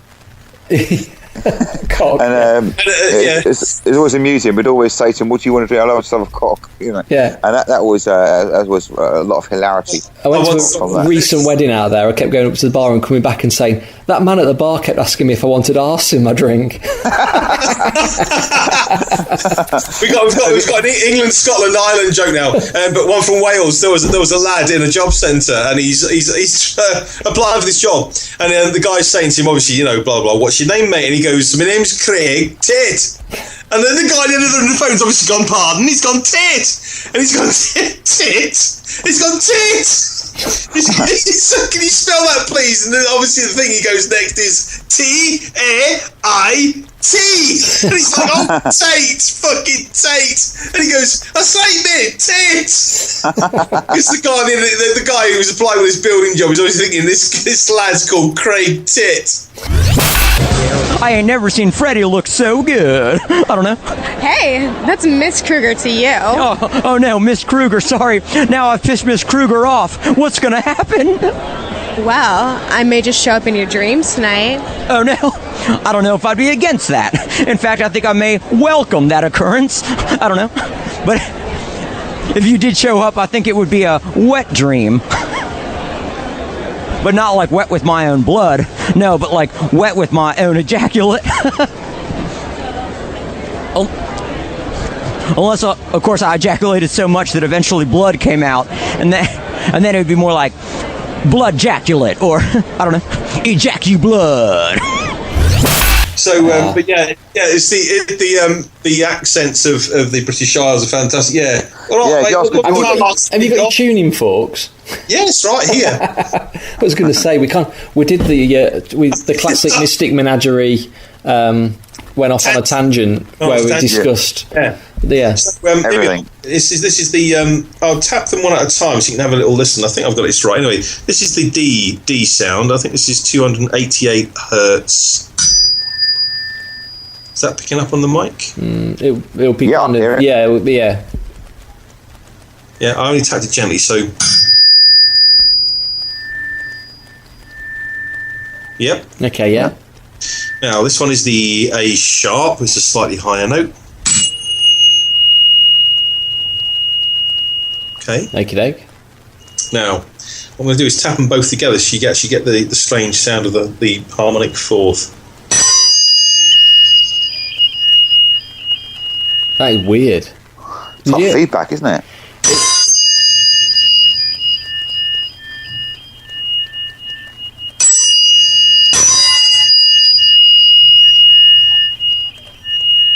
Yeah, there's a lot going off there, isn't there? There's lots of different tones created from it, but in a kind of in a random fashion almost. Yeah, it's fantastic. Yeah, so that's. I mean, obviously, we're listening through. Obviously, through Skype, there's going to be the frequency response of your microphone at your end, and our our headphones at this end is all going to have a major effect on how we hear it. So, obviously, we're not going to hear it in its glory, pure glory, like Nathan's hearing it. But yeah. It was when I first experienced this. Actually, I heard about the phenomenon of this harmonic itself and what it was and what it wasn't. And we actually did a group exercise. It was with an Australian singer-songwriter and workshop leader called Chris James. This is going back into the 90s, and around it was at the same time when the asteroids collided with Jupiter. Was that about 1994 or something? Yeah. Do you remember that? Yeah. So we were at this place. It was a big kind of private kids' school somewhere down in Dorset, I think, or something like that. And we had it all to ourselves. We'd sort of like rented this space. Or the people who rented the space rented it for the workshop, and we were in the drama workroom, which is this lovely big sort of like wooden floored building. So at the back there was this big sort of like wall hanging cloth with a picture of sort of the face of Jesus on it, just in black and white. Books, tables, all kinds of stuff. We were so we started doing the Devil's Interval. Half the group doing one note, half the group doing the other note. So of course, the power of the human voice creates the kind of third energy going on. And about halfway into it, the oscillation you're picking up through the microphone, well, that was actually happening, and it was making the roof vibrate like the legions of the damned were marching on the roof. And I was sitting right at the back of the group. We're in a big sort of circle, about 50 people, and I was sort of, some people were seated on the floor, and I was on a chair at the back. And I felt that face of Christ open like a portal. And you remember when the original, what's he called? Harrison Ford, Raiders of the Lost Ark. Yes. When all the entities stream out of the ark. The ark. Yeah, the end. Yeah. It was the ark of the covenant. It was just like that coming through that portal, and I just went, "Oh no, I can feel it." Anyway, and as that happened, papers started flying around at the back of the room. The table shifted. And books were literally shaking. Sorry. Who was that? That was me. Sorry. Phones off. Baines standing in the corner. I thought it was off. So basically, stuff really physically started moving, and that was the most powerful manifestation of it I've ever experienced. And in the end, when everyone sort of stopped, I mean, people absolutely crap themselves because. Yeah. And plus, for the guy that was running it, Chris James himself, he had no idea how to deal with stuff like that, and it actually, as a person, terrified him. So he didn't really cope with it very well. And when people started sort of saying what they had experienced, he was trying to sort of shout them down and play it down. It was like, no, you've opened up something really dodgy now. Fascinating experience, but just goes to show the power of this. Devil's Interval, the augmented fourth, is quite something. It's a strange discordant tone, so it does actually create some sort of distortion field. The more you use it, the more that it's sort of. Clearly the church outlawed it, called it the Devil's Interval because of the power that it had. They must have known the power that it had, and therefore tried to make it something evil so that people wouldn't use it. But it clearly does something. Clearly does something to your perception of reality. Yeah. So that's what it was all about. You have to bring it down if you come to Doomsday. I was just going to say, let's do it. Yeah. Going back to the Brian Allen experience of Roslyn Chapel. So there we were trying to set this thing off. I went down into the crypt. If you've ever been to Roslyn Chapel, there's stairs going down. You can go into this crypt, and I went down there and. I started just toning to pick up the resonant frequency of the space itself, and once you get the resonant frequency of a small enclosed space, you barely have to make any sound at all, and the whole thing booms. It just goes. Whoa. Yeah. So I'm doing that, and I'm just happily toning to myself while this bunch of crazy Scots people play with laptops upstairs. Anyway, there was a guy who was I think he was a psychotherapist, a younger guy. He comes running down these stairs. And he's like, "What are you doing? What are you doing?" And I stopped and I said, "Well, I'm toning." I said, "Do you want me to stop?" No, do it again. He runs back up the stairs. So I carry on toning, and he comes down. He's like, seriously, mate, how are you doing that? I said, "I'm just. Well, have you never seen anyone tone before?" I'm just going, ooh. Anyway, so. I said, "What do you?" I said, "Do you want me to stop? Is something wrong?" No. He says, "Just do it again." So I thought, "Oh God, here we go. What is going on?" So I carried on. The third time he comes down, and I'm like, "Look, what is happening?" He says, "There's 5 fucking sounds coming out the walls." and apparently, because of the actual shape of it, what was happening, I was actually resonating that space. It was working like a Helmholtz resonator, and it was setting off a vibrational reaction through the architecture, and the alchemist's pillar began to ring audibly, emitting sound, and it scared the shit out of them. So that's why he kept coming down going, "How are you doing that?" And I'm like, "Well, I'm just opening your mouth and going, ooh," in this little chamber.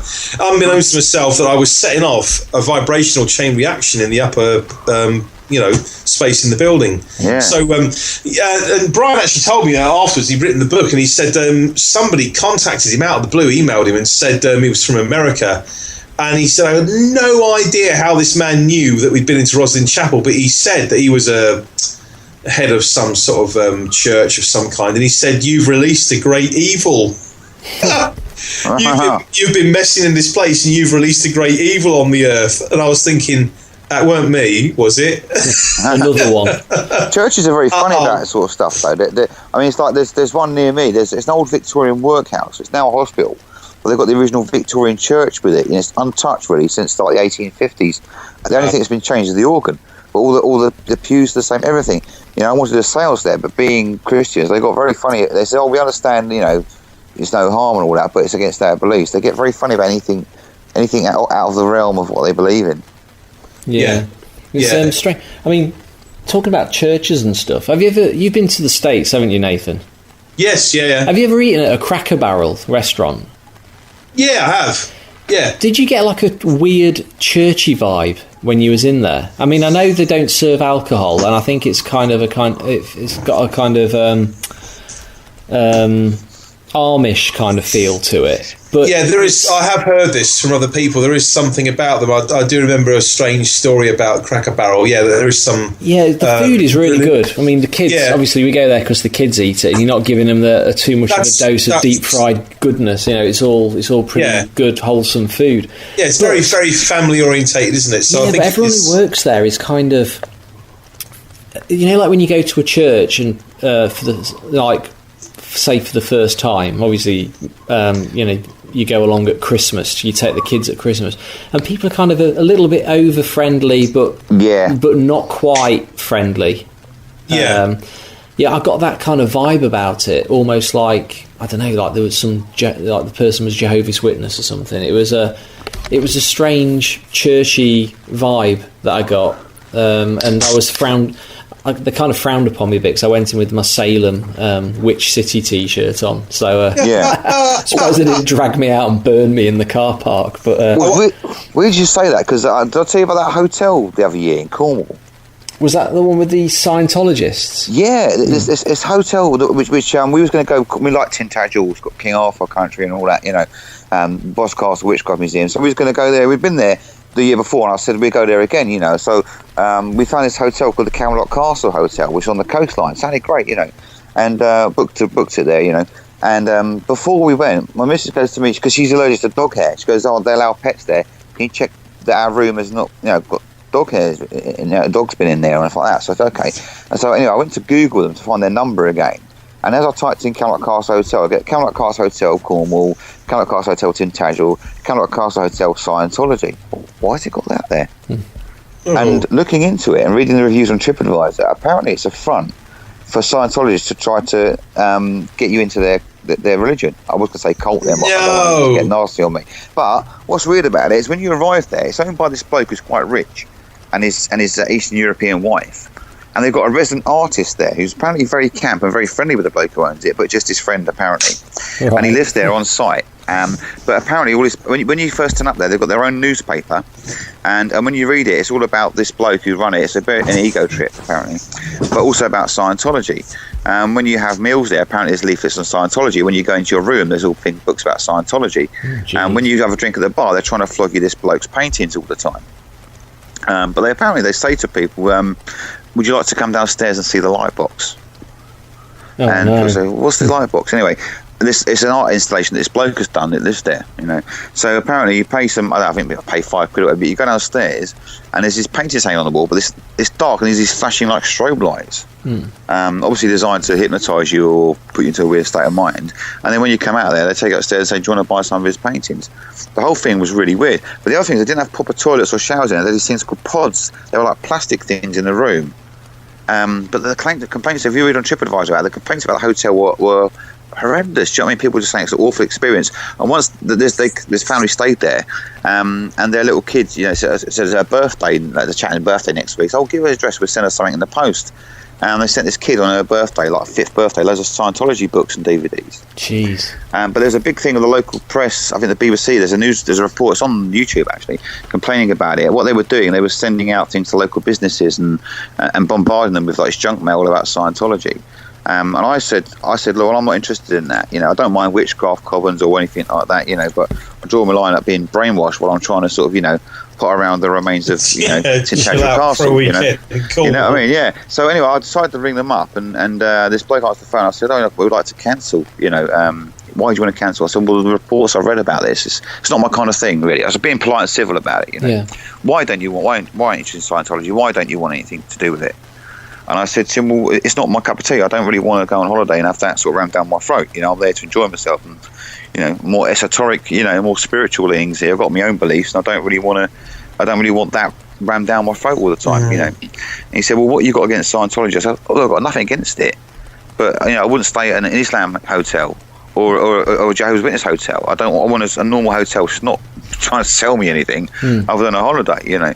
And this bloke got very stroppy and refused to refund me at first and sort of said, you know, come down and try it out, blah, blah, blah, blah, and all this sort of stuff. And anyway, you know, you might like Scientology and all this sort of stuff. Really, really brainwashed the bloke was on the phone, you know. And in the end, I sort of, you know, put a cap in their ass, as our American friends would say. And I said to him, look, I work in the media, and unless you give me a refund, this is going to be all over the news, all over the TV, all in the papers, and I will not stop until this story, you know, people is exposed.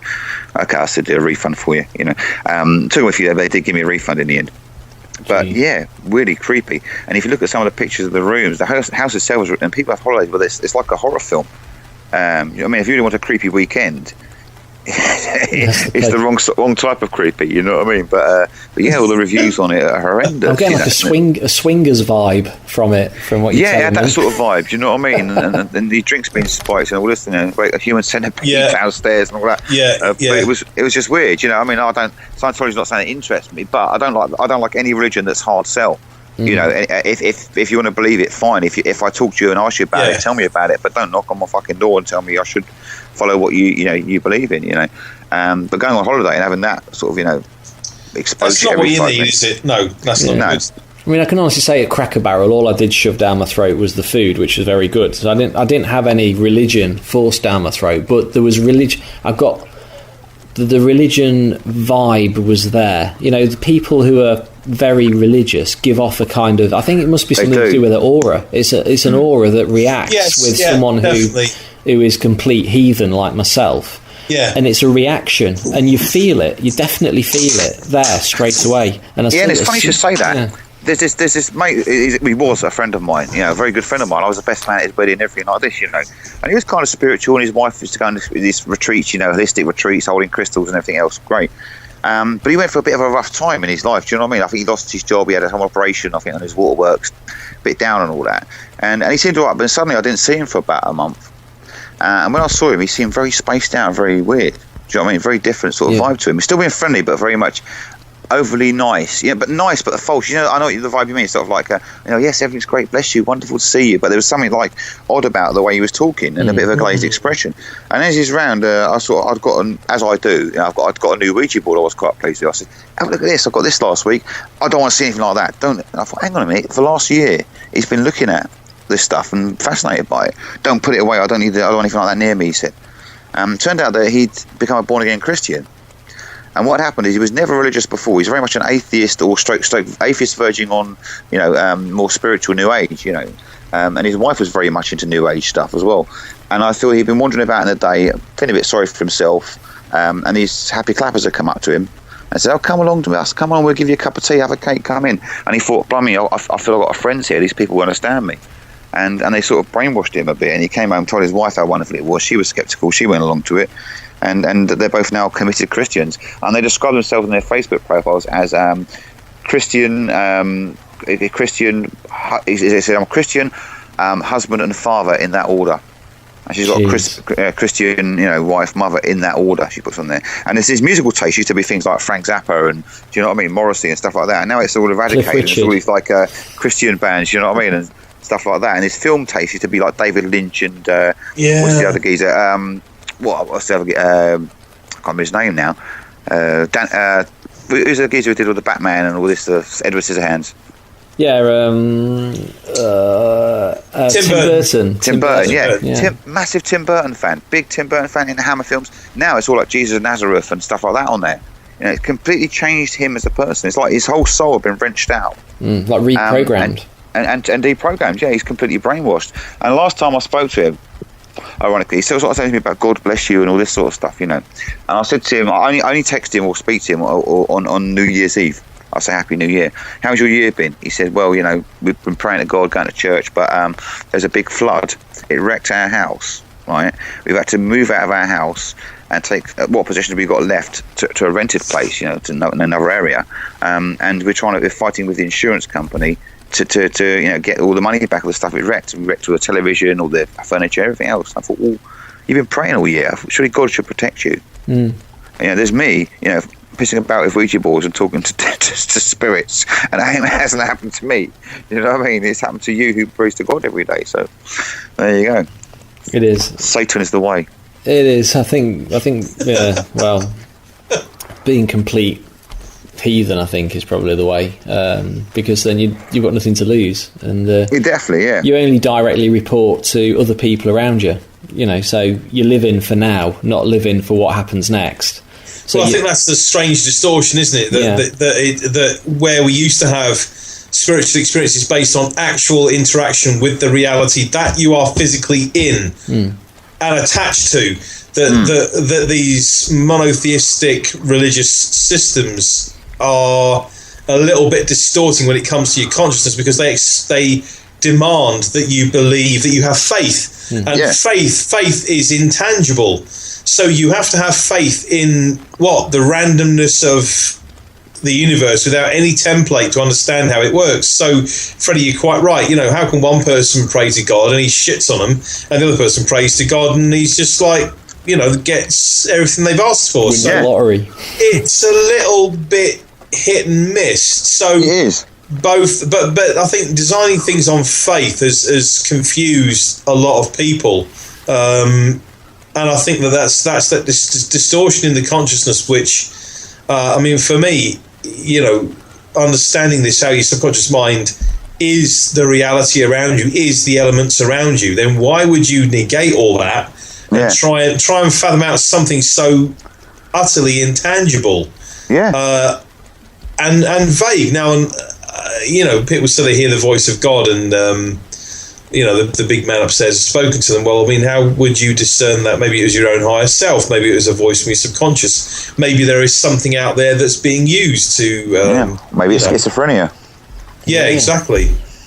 Put it this way, George Michael told me that I've got to have faith, and that's enough to put me off. That's the thing is that, I say, as myself who does dabble in all sorts of dark forces and stuff like that, but then there's him who's the Mr. Pure, and the bad things happen to him and not me, so it kind of it makes it very hard for him to sell Christianity to me, particularly since he's been into a lot of bad things have happened in his life, But the only religion I really got when I was younger, I was interested in Buddhism. I think, obviously paganism is what I feel is the way, witchcraft and everything like that, but anything to do with the natural energies, you know what I mean? But Buddhism interested me for a while, purely because of the program Monkey Magic.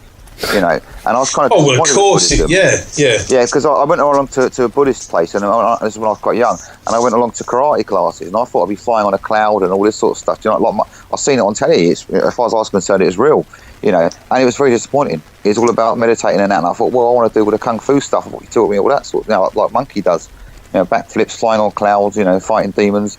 That's the business. So I was sold it by Monkey, but it was the actual thing itself wasn't as elaborate. It allows me to say it's elaborate. I want a cloud to fly on. Yeah.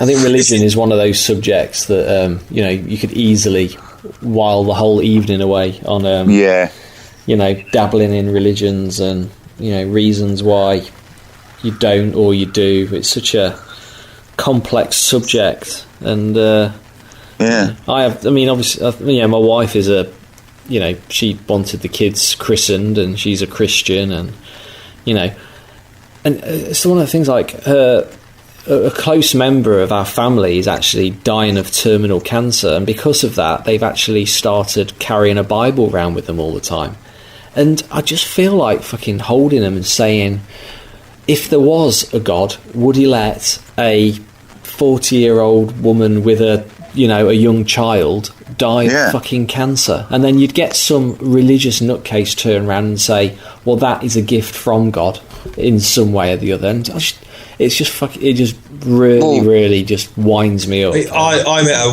woman who came on one of my courses, and she was a devout Christian. She was dying of cancer, and I said to her, well, a lot of the stuff I do is designed to help people to actually, if there's something we can do. I mean, I do hypnotherapeutic based, sessions for people. Maybe there's something we could do to help you. And she was like, no, I couldn't do hypnotherapy because it's evil. Mm. And I was like, yeah, but it might actually get you in touch with the cellular intelligence in your body, and we might be able to uncover the root trauma which has led to this cancer developing in your being. And she was just like, no, hypnotherapy is evil. So it was a case of, right, so you'd rather die a painful death than actually maybe explore alternatives. And she was just convinced. And I was like, you know what, fuck me, lady, that's... then die. Because what's the point if you're determined to kill yourself? I mean, for me, I'd be like, do you know what, mate? I believe in any kind of shit to get me through this. Exactly. I believe in magic moonbeams. I believe it's Barney the fucking dinosaur. Yeah. I will do anything within my power to stay alive, because I know that when I die, I'm pretty sure there's fucking nothing. That's my personal belief, is that there's nothing separates me from the grass that I cut when I mow the lawn. Once the blade cuts it's dead, and I'm the same as that blade of grass. It doesn't. Nothing. All I'm going to do is get recycled.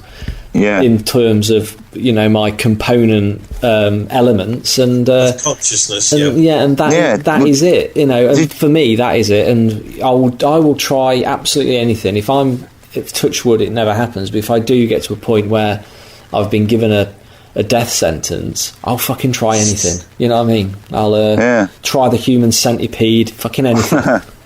I'll be straight to dig their test, you know what I mean? But the thing is, there's a story I've read recently, is in America, is a case where this couple have gone to prison, a Christian couple, because what happened is they had a child, like a baby, I think it's quite young, like maybe 6 months old, and he had a seizure or something like this. I can't remember exactly what had happened, but rather than ring 911 for an ambulance, they decided to pray first. Because they thought God would be the person that would help their child. And of course what happened is they then rang an ambulance after they'd been praying for an hour, and when the ambulance got there, the child had died, and they said, if you'd have rung us earlier, we could have saved their life. But I bet they didn't get done for manslaughter, though, because it was based on religion. Yeah, they did get done for manslaughter, because basically what they're saying is that they should have rung first for an ambulance, and they're saying, well, no, we don't believe that, we believe that God, but they've gone to prison for it, for neglect. I think it's negligence and manslaughter. They've got quite a big sentence for it. Were they like the African Christian type, the flaming pillar of whatever ministries type Christians? Yeah, I think they were proper redneck types. You know what I mean? They looked a bit odd. But yeah, I can't remember. I posted the story on Facebook. I shared it the other day actually on there. So, but I couldn't believe that. But that people would put that first and believe that. And then they were sort of saying, they were justified by saying, well, God wanted our child to go.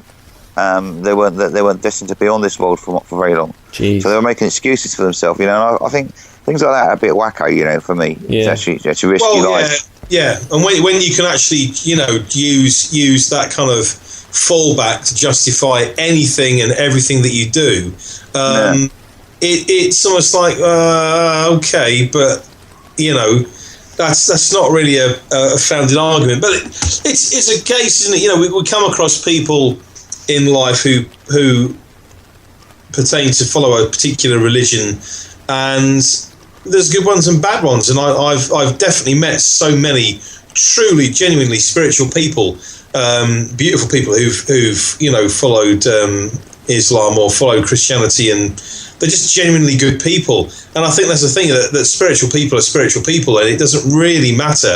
It's just that you get you do get enough Muppets that follow anything. You get enough Muppets that drive Ford Fiestas. So it's a bit like that to me. It's just a case of you take your pick. If you find a system that works for you, and it's a happy thing, and you manifest your spirituality through that medium, and it brings you joy, but it also does genuine good and is of service to others, then fantastic. But there's a lot of people that are inside these movements. The thing is that having worked on the radio show with Randy Rain that I do, this United Pagan Radio, the most shit and abuse that we've had has not been from Christians or Christian fundamentalists or anybody else. It's been from the dipshit pagans who have just had all this ridiculous infighting and internet, bloody stalking and abuse. Yeah.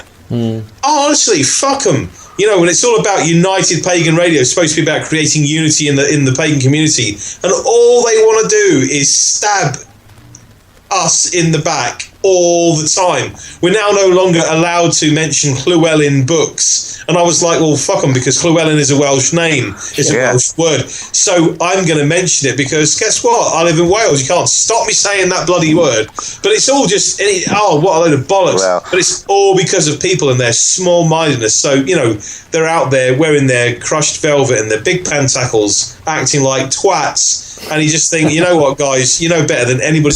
When I first it was like Nathan's hearing it, but a picture of sort of full hanging cloth with wall at the back. There was this big sort of building, so it's this lovely big sort of like wooden floor armour workroom. We were in the space, rented it for the workshop, and the people who rented this space, or the elves, we'd sort of like and we had it all to ourselves, I think, or something like that, down indoor at kids' school somewhere. Private. It was a big kind of. We were at this place. Remember that? Yeah. At the back of the group, we're in a big sort of circle, and I was sitting writing on the roof. Legions of the Damned were marching. Roof vibrate like the actually happening, and it was making the microphone.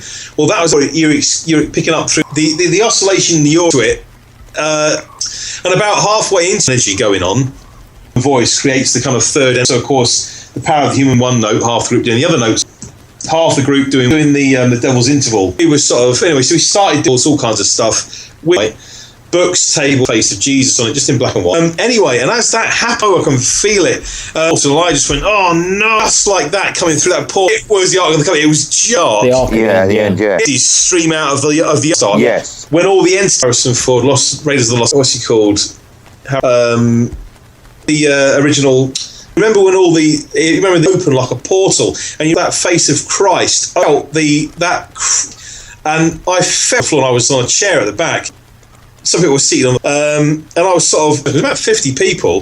Like that. It's like an. And I am not going. You're off your bloody head. Sort of stopped. I mean, people at the end when everyone's ever experienced an inful manifestation of it, and that was the most powerful. Really physically started moving. So basically stuff really. Yes. Standing in the corner. I thought it was. Phones off, Baines. Hey, sorry. Who was that? That was me. Sorry. Shaking. And books were literally shifted. And back of the room, the table shift started flying around at the bund. Papers show the power of this experience, but fascinating. So now. Opened up something really. No. You've play it down. It was like he was trying to sort of shout them down. He had experienced. People started sort of saying what they very well. He didn't really cope with it. The person terrified him. So, and it actually is how to deal with stuff like that. He had no idea. Chris James himself for the guy that was running it. And plus, they crap themselves because perception of reality. Something clearly does something to your perception. But it clearly does hit something evil so that people wouldn't use it, and therefore tried to make it and have known the power that it had. Of the power that it had, they must call it the Devil's Interval because the church outlawed it. I mean, clearly the church, the more that it's sort of, the more you use it, the more of distortion field actually creates some sort of, it does discordant tones, something. It's a strange, it's quite subtle, the augmented fourth, Devil's Interval crypt. And I'm upstairs going down. You can go to this. I've been to Roslyn Chapel. There's a crypt. I went down into the. There we were trying to set this thing off. Roslyn Chapel. So an experience of that's the Brian Allen. Going back. Yeah. Let's do it. I was just going to say. Bring it down. If you come to Doomsday, that's what it was all about. So it go wrong. If you've never seen losing people to potential possession, purposefully exposed, going to go into an environment where you are in, and I stopped and I said, well, and he's like, what are you doing? I was running down these stairs. This younger guy, I think he was a psychotherapist. Anyway, there was a guy who was play with laptops upstairs while this bunch of crazy Scots people just happily toning to myself. So I'm doing that, and it just goes, and the whole thing booms. You barely have to make any sound at all in a small enclosed space. Once you get the resonant frequency, and the space itself, frequency of the toning to pick up the resonant. I went down there and what is going on? So I thought, oh god, here we go. Just do it again. So something wrong? No. He says, just do you want me to stop? I said, what? I said, anyway. So I'm just going, ooh, have you never seen anyone tone before? Doing that? I said, well, how are you doing that? How are you? Like, seriously, mate. He comes down. He's like, so carry on toning up the stairs. Runs back up the stairs. Again, do it. He runs back up. No, do it. I said, do you want me to stop? I'm toning. Audibly began to ring Alchemist's pillar architecture and the reaction through the architecture, and it was setting off a vibrational Helmholtz resonator, resonating that space. It was working like I was actually the actual shape of it. What was happening? And apparently, because of the walls, sounds coming up. That's happening. He says, "What is comes down?" And I'm like, "Look." I carried on. Third time he coupled, but he said that he knew that we'd been into Rosslyn Chat. No idea how this man. And he said he was from America. Contacted him out of the blue, emailed him, and said somebody contacted me afterwards. He'd written the book, and Brian actually told the building. Yeah. So space in the action in the upper, a vibrational chamber. He owns to myself that I was setting off a little chamber.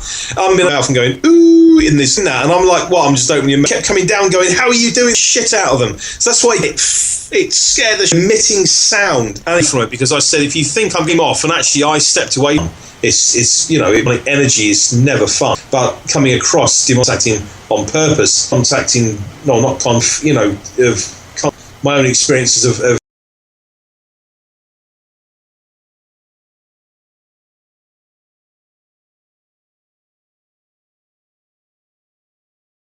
it's the same everything, almost all the pew. The only thing that's been changed is the organ. It's like the 1850s with it, and it's untouched really. So they've got the original Victorian church house. It's now a hospital. It's an old Victorian work. I mean, it's like there's one near me about that sort of stuff though. The churches are very fun. Another one. That weren't me. Was on the earth, and I was thinking, Jason, you've released a great evil. You've been messing in this place.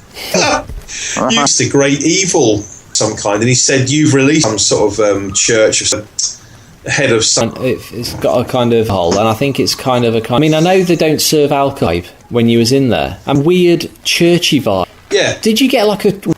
Yeah, I have. Barrel restaurant. Yes, yeah. Have you ever eaten at a Cracks? Haven't you, Nathan? Yeah. Have you ever? You've been to the States, talking about churches and stuff. Yeah. I mean, yeah. The realm of what they believe in. Anything out of their beliefs, they get very funny about anything. There's no harm and all that, but it's against that. We understand, Christians, they got very funny. There's the sales there, but being Christian.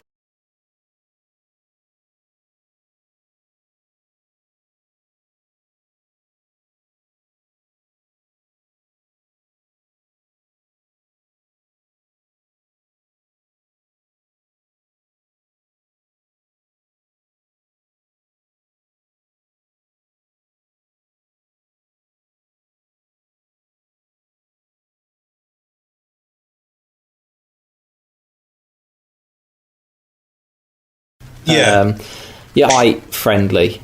Yeah, but not quite. A little bit over friendly, and people are kind of a little Christmas. You take the kids at Christmas. You go along at Christmas. Obviously, say for the first time, you go to a church, and like when there is kind of. Isn't it? So I think everyone it's works very, very family orientated, wholesome food. Yes, it's all pretty good, deep fried goodness. They're too much of a dose because the kids eat it. And you're not giving. I mean, the kids. Yeah. Obviously, we go there. It's hotel which Scientologists. Yeah, was that the one with the the other year in Cornwall? Because did I tell you about that hotel?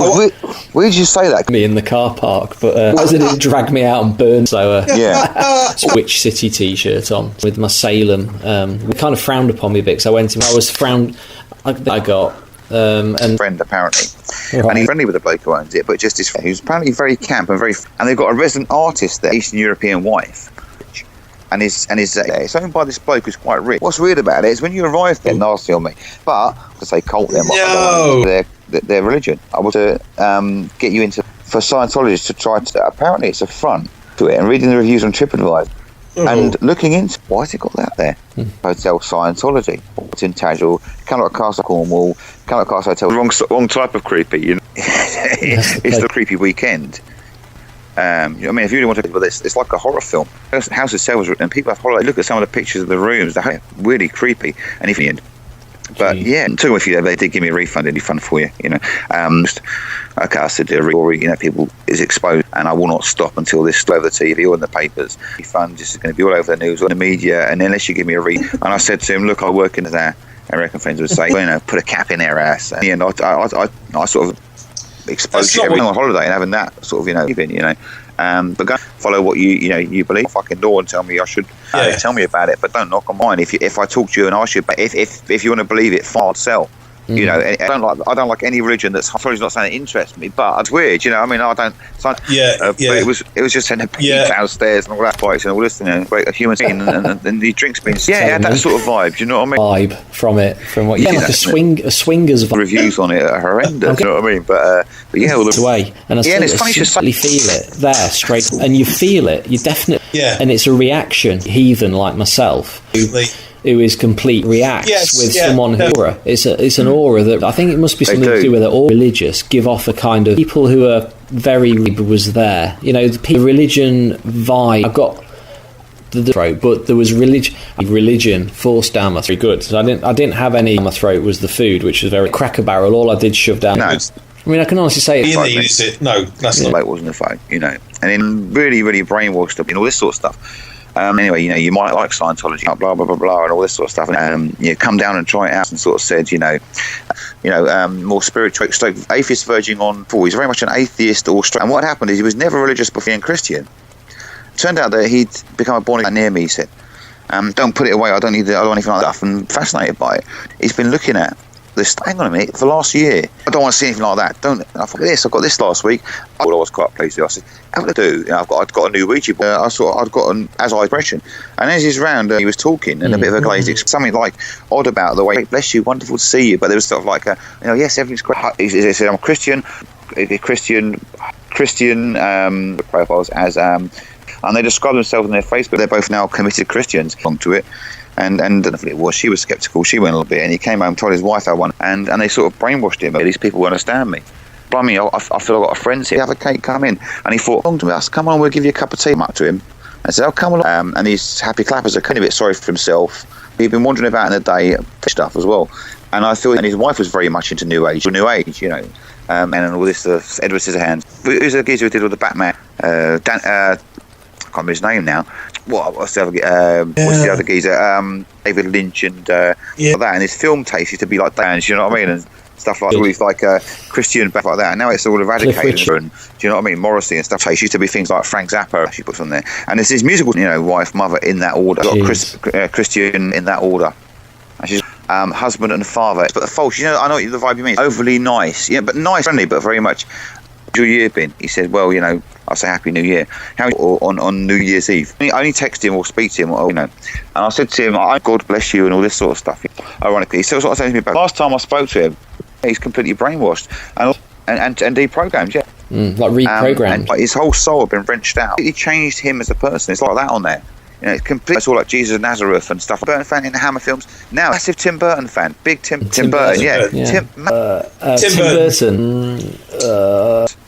You know what I mean? It's happened to you, and it hasn't happened to me. Just to spirits. About with Ouija boards and talking to, you know, there's me, you know, protect you.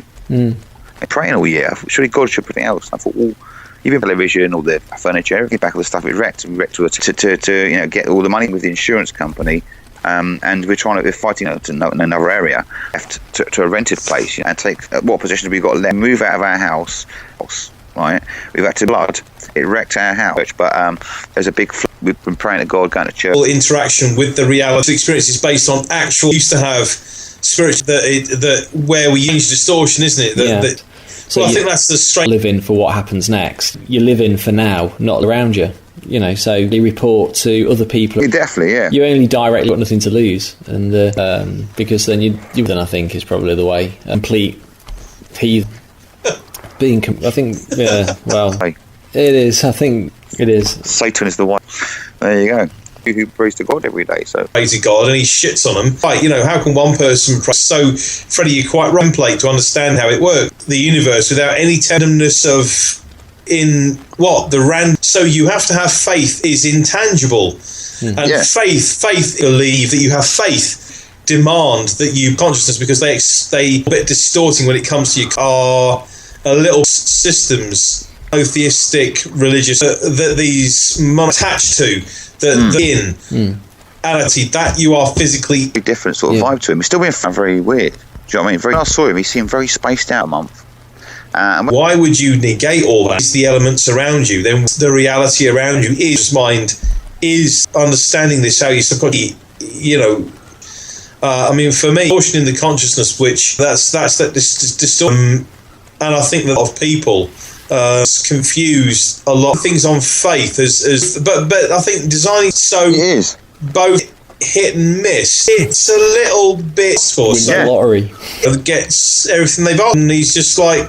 And the other person prays to God. The natural energies, but anything to do with, witchcraft, there was the way. I think, obviously paganism as well. When I was younger, I was interested in Buddhism often. But the only religion I really got when I was alive, been into a lot of bad things about him, particularly since his Christianity to me.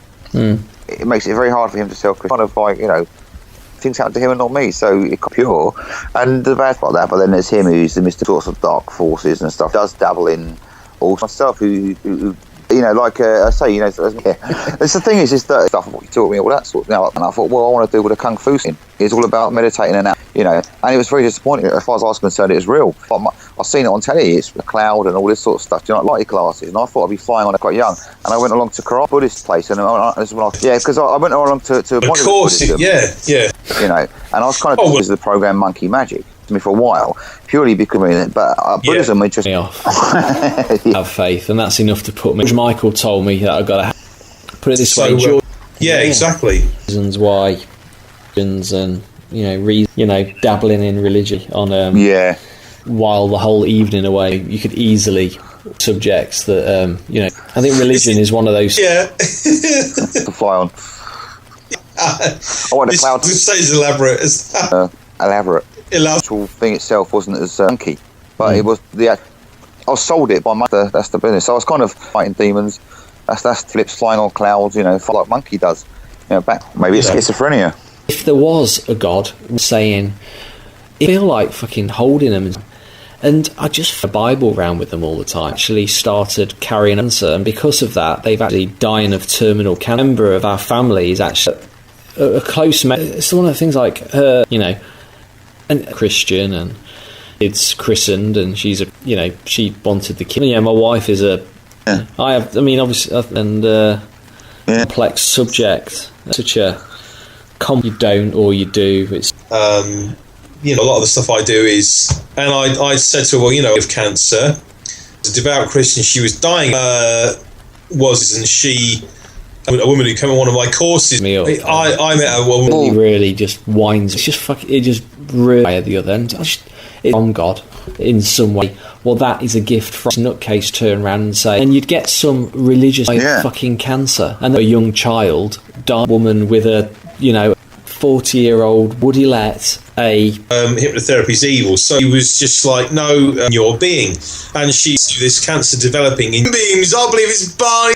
I believe in magic moves. Exactly. Well, funny shit to get me through that, mate. I believe in any kind of shit. I mean, for me, I'd be like, do you know what, self? If you're determined to kill yourself, that's the point. If you then die, lady. That's. So I was like, you know what, fuck me. And she was just convinced alternatives, explore, then actually maybe painful death, die. Right, so you'd rather it was a case of elements and component terms of Michaeled. All I'm going to do is get recycled. It doesn't. Nothing as that blade of grass. It's dead, and I'm the same. The blade cuts it dead. Mow the lawn. Once the grass that I cut when I separates me from there's nothing. Personal belief is that nothing. I'm pretty sure there's fucking. I know that when I die, I'm going to stay alive because anything within my power.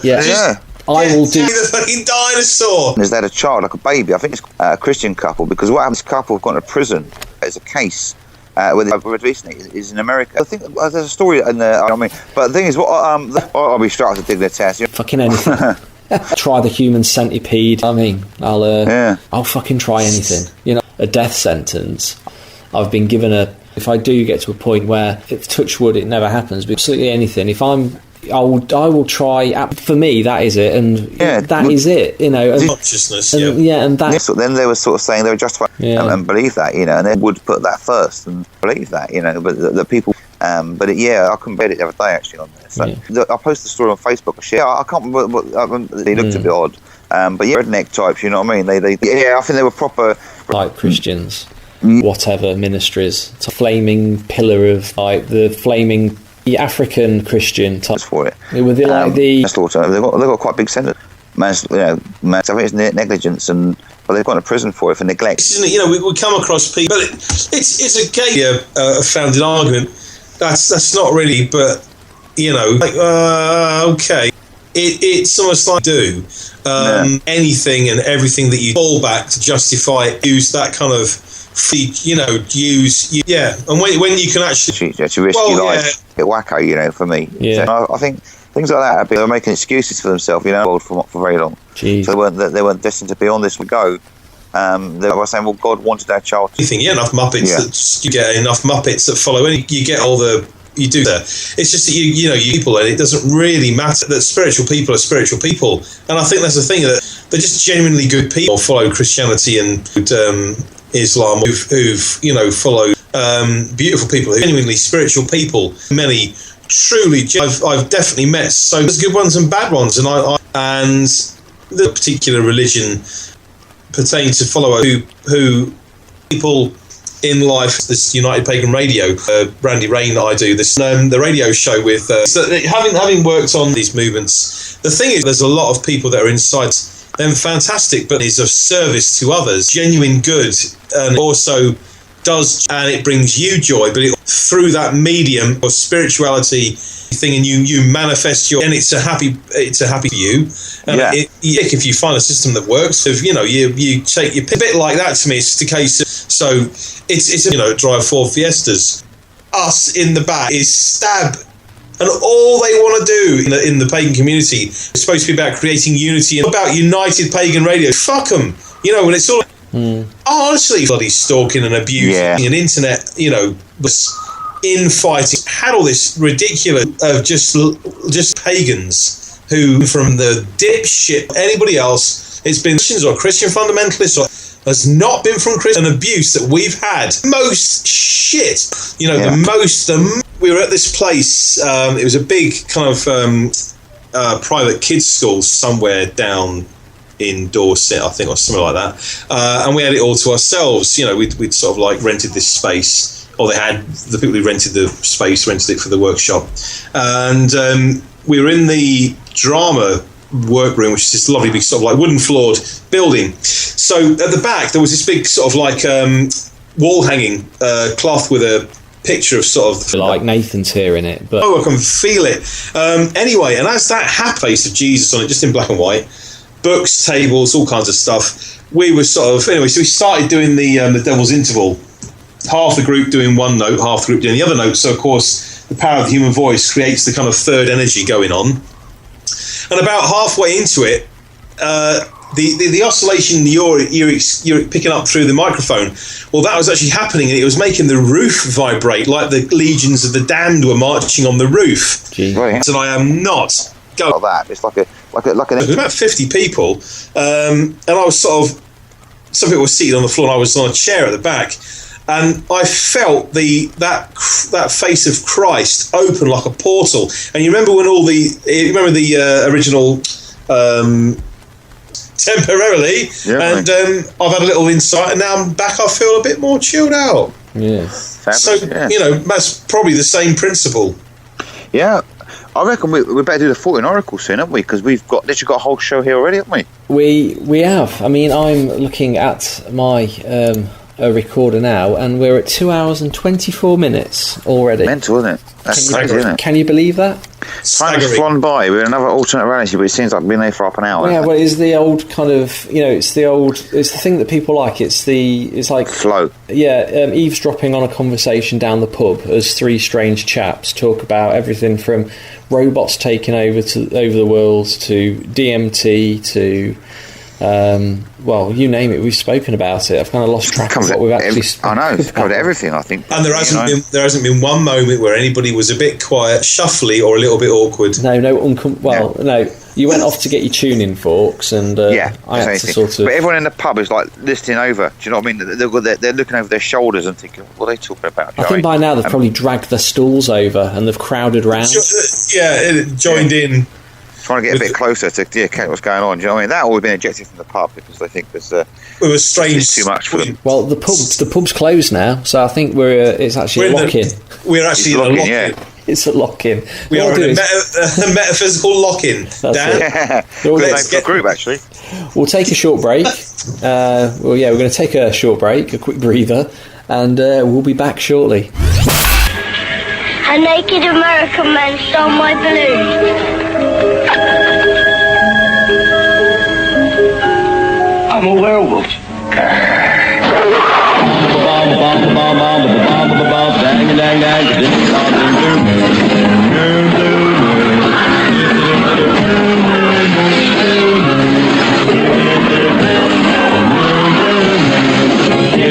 An American werewolf in London. Something different. Hello and welcome back to the Mystic Menagerie podcast. We now have the final free instalment of David Chaudrois' Freddie Valentine and the Soho Ghoul. This is episodes number 5 and 6, and if you've enjoyed this comedy, occult, crime drama, then you can also listen to the remainder of the series via Audible. You can buy it for £3.09, and also via Amazon, where you can download the Kindle edition for a mere £1.99. We've been getting lots of great feedback regarding David's amazing production, so I implore you to go over to either Amazon or Kindle and download the rest of the show to find out what happens to Freddie Valentine, and if he ever gets to the bottom of the case of the Soho Ghoul. Freddie Valentine and the Soho Ghoul. As narrated by John Vernon. Music by Peter Diggins. Written, produced and directed by David Chaudrois. Engineered by Ben Aitken at another studio in the depths of Soho. Episode 5. The next time they all met, it was in Chetwynd's shed, midweek at midnight. He was in deep doo-doo for going back on the ciggies again. It didn't worry him too much. He was glad to be out of the house, which had become supercharged with estrogen. He was also grateful not to have to talk to another nervous young suitor come to pick up one of his teenage daughters. A Welshman and his shed. Chetwynd was continuing a long and handsome tradition. As a boy, he had never understood why his father spent so much time in his shed, until he himself turned 40. Then it all made sense. In front of him he had the personnel file of Chief Superintendent Bellinger. Bellinger was part of the furniture at the Met. He'd left the force in the 1960s and gone to Canada to join the Mounties on secondment. No photographs of this period existed, but when he came back in the mid-70s, he looked a different man. At an award presentation at Mansion House, there was a zeal in his eyes and a maniacal grin. Famed for cleaning up the Soho Vice Squad, he was in equal measures feared and reviled. Most of the people he sacked were his contemporaries in the squad. Then there was his arrest record, which had continued even when he was a confirmed top brass desk jockey. He had pored over these. They had been hard enough to locate, but they were there. Chetwynd had used his free time in the last 2 years to sift the thousands of records that hadn't been scanned that sat in the warehouse in Croydon. 4 documented arrests of 4 prostitutes. The thing that troubled Chetwynd was how the paper trails stopped after the arrests. He could find no further arrests of these women, which would have been par for the course in those days. He couldn't find death certificates or missing persons notifications. These days, most prostitutes had been smuggled into the UK without any identity papers and were moved about by their handlers.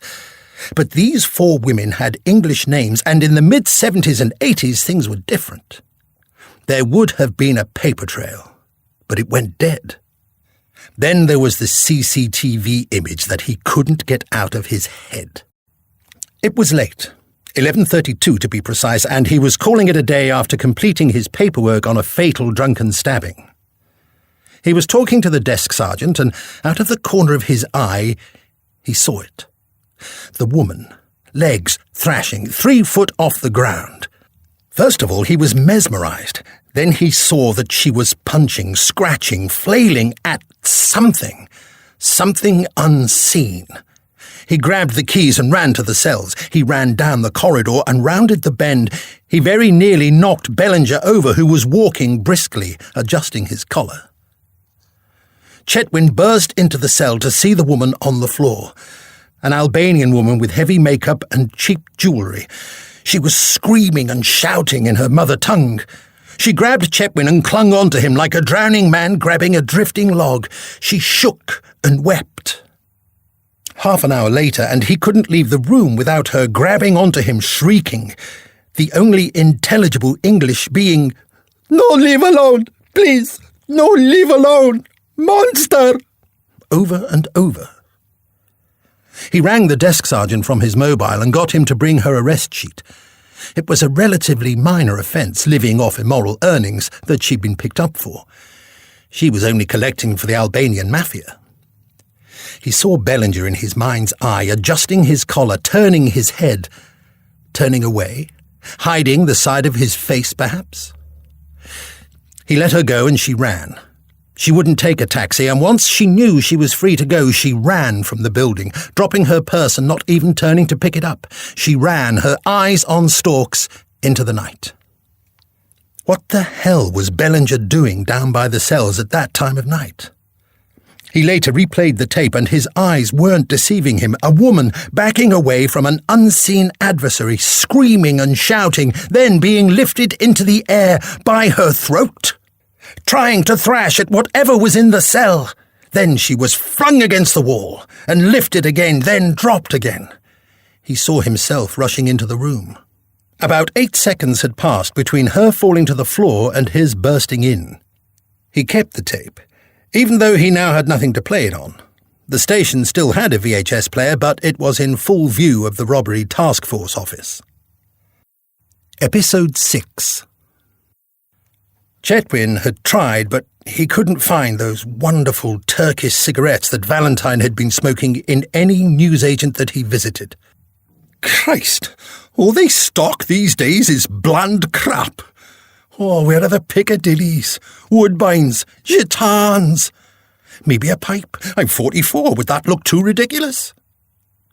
Just as he was pondering this, he felt a presence behind him and span around. There was Valentine. "All right, me old mucker," said Valentine, placing 2 packets of cigarettes with a fez motif on the worktop. Chetwynd almost fell off the machinist's stool he was sitting on. "How the hell did you do that?" "I bloody opened the door and walked in," said Valentine, jabbing a bony thumb at the swinging shed door. Outside, the formidable form of Oneski, a dark shape only betrayed by the reflection of the full moon on his shiny dome, stood motionless. "Where's that file, then?"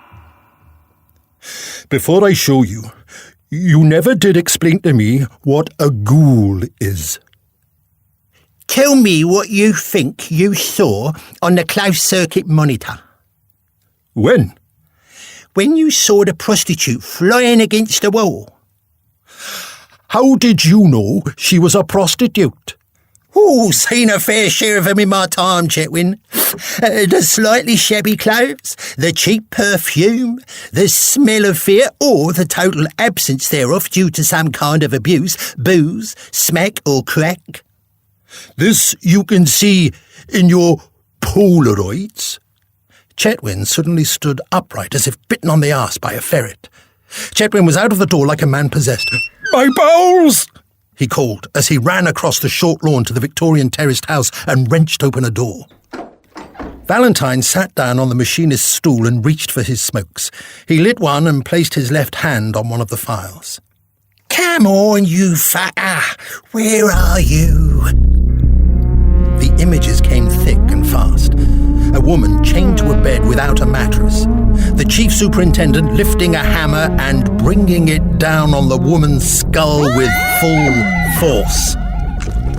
The man eating the brain raw. The clear liquid of the grey brain matter.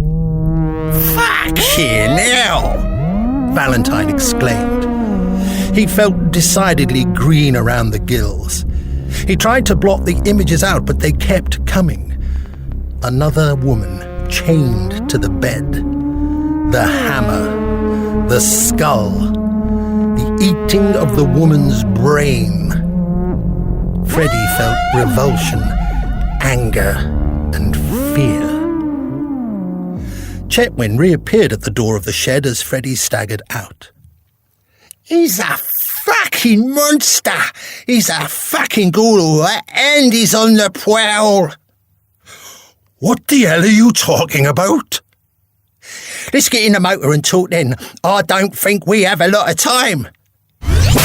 Hello and welcome back to the Mystic Menagerie Halloween special, and now we're going to do our regular slot, which is the Fortune Oracle, which of course is Nathan Soraya, who's already given us plenty of his knowledge over the past sort of 2 hours, but this is the section where we take a book from the either 70s or 80s on the paranormal, we turn to a random page and then we fire that at Nathan and see what he comes up with, and then we'll go on our usual trip, rampage across the unexplained world. So it was meant to be about the necropants, which I think we have to have a necropants special. Yeah, I think we'll do that next show. Definitely. Next show, yeah. We've got to do another show this month anyway. I'll go to the graveyard and make some. We can all try them on. Yeah, because I saw them. Some people put, "What a terrible idea," and I was thinking, no, I think they're awesome. They look cool, right? And keeping the coins in the scrotum. That's amazing. Yeah, necropants. But there will be another show this month, so we'll save the necropants for then. I mean, we've got so much. It's like save the necropants. We'll save the necropants. So again, in keeping with Freddie's obsession with chimpanzees, we've got the PG Tips book of the Unexplained Mysteries of the World, which is the little collectible cards you used to get in the tea bag box, and I've got a full, complete book in front of me, written by Mr. Shifter himself, of course. That's it. So what we'll do is we'll get Freddie to pick the number, and then we will see what it is. So, Freddie, number between 1 and 40, please. I'll say number 7. Number 7. There we go. You can hear me flicking through. Oh, here we go. And it's kind of in keeping with what we were talking about earlier. It's ancient technology. The ancient Greek computer. So it's in 1900 fragments of an encrusted bronze. Oh, the Antikythera device. Yeah, dated from the 1st century BC, was recovered from a shipwreck off the island of Antikythera near Crete. Antikythera, yeah. Would ancient technology cover Betamax video recorders, because they come up as well? It is very similar. In fact, I think that if when I first heard of the Antikythera device many years ago, they were saying that if it had actually reached its destination, wherever it was meant to go, and it had been put into production, that we would have been at least 400 years ahead of ourselves in technology, probably more, I think, because at that time the understanding of what the device was quite primitive. When they've actually, I saw a fantastic YouTube documentary on this, and they obviously X-rayed the rocks, didn't they? And saw all the bits. When they actually built this thing, it was a fully operational, astronomical prediction device, like an almanac in 3 dimensions, but more than that, it was like an astrolabe and everything.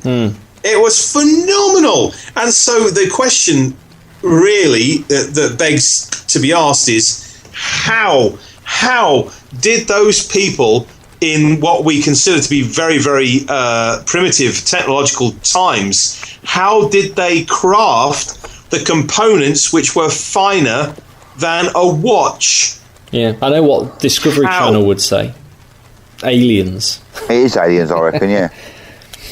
Yeah, I mean, the Discovery Channel probably spent... Well, what's that crap program, Monster Hunters or something? It goes around for like an hour, and it goes, and we never found anything. Oh, yeah, Mountain Monsters with the hillbillies. Oh, yeah. My kids love that. They after the break, we'll come back with things, and they never bloody find the damn thing. God damn, it's the Midnight Whistler. Woohoo! Yeah. It's the dog man. Yeah, the dog man. the dog man, and they never catch a bastard thing. It's like there's one in the bush. Where? There. Where? There. It's like you can't see anything. There's not a dog man looking behind you. So this is ridiculous. So Antikythera device. I think what it would have done, it would have got rid of hillbillies and dogmen. Because we were living in a advanced civilization, what was all in tune with the stars and the cosmos. I actually did hear on another podcast actually about this device that, what you said about being 400 years ahead of where we are now. We said maybe we'd probably have inhabited other planets by now, or just because, so it was, So it was on a Greek ship being loaded somewhere. The thing then is that you look at the ancient Sumerian culture, and they had cylinder seals no bigger than the end of your kind of little finger, and they were inscribed with steely, and they were used to roll out on strips of clay, and they produced these amazing little sort of scenes, and they were used for all kinds of things, for trading and all sorts. And there's loads of them in the British Museum apparently. And the question then again comes, well, hang on a second. These would have needed to have been carved with a magnifying glass. So hang on, how did the Sumerians, who were around 4,500 BC, for example, where did they get a bloody magnifying lens from and equipment to hold these little cylinders whilst they inscribed the scenes in them so accurately? It had to be done under magnification. Where did they get all this stuff? Just appearing out of the Stone Age, all of a sudden, with high culture, technology, language, education, law, commerce, everything appears overnight. Boom, there it is. How? And how on earth did they have stuff to make these things? The only person that can answer that is Eric von Daniken. And he can't be here right now. No. But things like you remember the acid battery thing they found, didn't they? In Iraq. Lemon juice. That's right, the Iraq battery. Yeah. So all of these things to me just point to the fact that at some points we have had higher civilizations with contemporary technology, which is probably far in advance of our own. Yeah. And what we consider to be highly advanced, it really isn't, because look at all the stuff around the planet that they've built with huge blocks of stone that we have no idea still how they made those blocks, cut them and move them. Yeah. It's the same thing. There's all these missing answers, to which the establishment's general opinion and answers to me is absolute pish. In fact, their explanations are far more far-fetched than the idea of, well, it's just an alien levitated the stone, didn't he? I mean, that to me would be much more logical than someone going, no, they built these like ramps, made out of sand, then they had all these like little rollers, and you think, have you ever tried to organise a bunch of people to do stuff like that? You're just having a laugh. So quite realistically, I think there was high technology on this planet. Whether or not it came through from other outside cultures influencing us, or whether or not people actually had just, developed things. But the Antikythera device is a bit like a smoking gun. It was like the fragments of something which must have existed that was so... honestly, when you see the reconstructions of it, it is even way more advanced than I ever imagined. But to see the sort of intricacy of it, it was like watching... You remember... the film that came out, The Imitation Game, where they showed the guy that actually built the first computer. Yeah. What was his name? Pascal? No. The British guy. He was the one that decoded the Alan Turing. code. Alan Turing. And looking at Turing's computer. So what the Antikythera device was a more basic but similar scaled down version of a Turing computer. Well, funny enough, it was like years ago. I'm talking about ancient technology. I went to this. I went to the Blackpool UFO Museum. I don't think it's there anymore. Do you know? I know the guy who actually, his name was David something or other. The guy that ran it. He's brilliant. He's fantastic, because it's called the Blackpool International UFO Museum. Because I went to Blackpool. That's right. Yeah. Yeah, for my brother's stag night, and Blackpool was quite horrendous. You know, I suppose it was quite. It still is. Chavvy. It still is. I've been there since. It may have changed. I might be full of. It's not changed. Isn't it? It's awful. And we were trying to find something to do. It's all like really chavvy sort of things, you know. But then we saw this sign saying Blackpool International UFO Museum. So me and my brother and a few others thought, we're going there, you know. The bloke, he came, you know, he goes, "Like, lads," he goes, "Like, you're going to have a great time. You're going to blow your minds," he said. First thing you got to remember is everything you learn at school, it's all lies, lads. It's all lies, right? I'm going to give you a speech before, then you can look around the exhibits, he said. Oh, great. So he took us in this room first. He said about how the aliens visited the Earth and they gave us everything technology-wise, and we blew it, and it took us ages to get it back. But he had these hieroglyphs on the wall, like prints of hieroglyphs. And he's going, right, look here, lads. If you look carefully at that picture there, looks like a hieroglyph. But look closely, it's a helicopter. They had helicopters 2,000 years ago. We're like, bloody hell, that's amazing, you know. It looked like a helicopter. Yeah.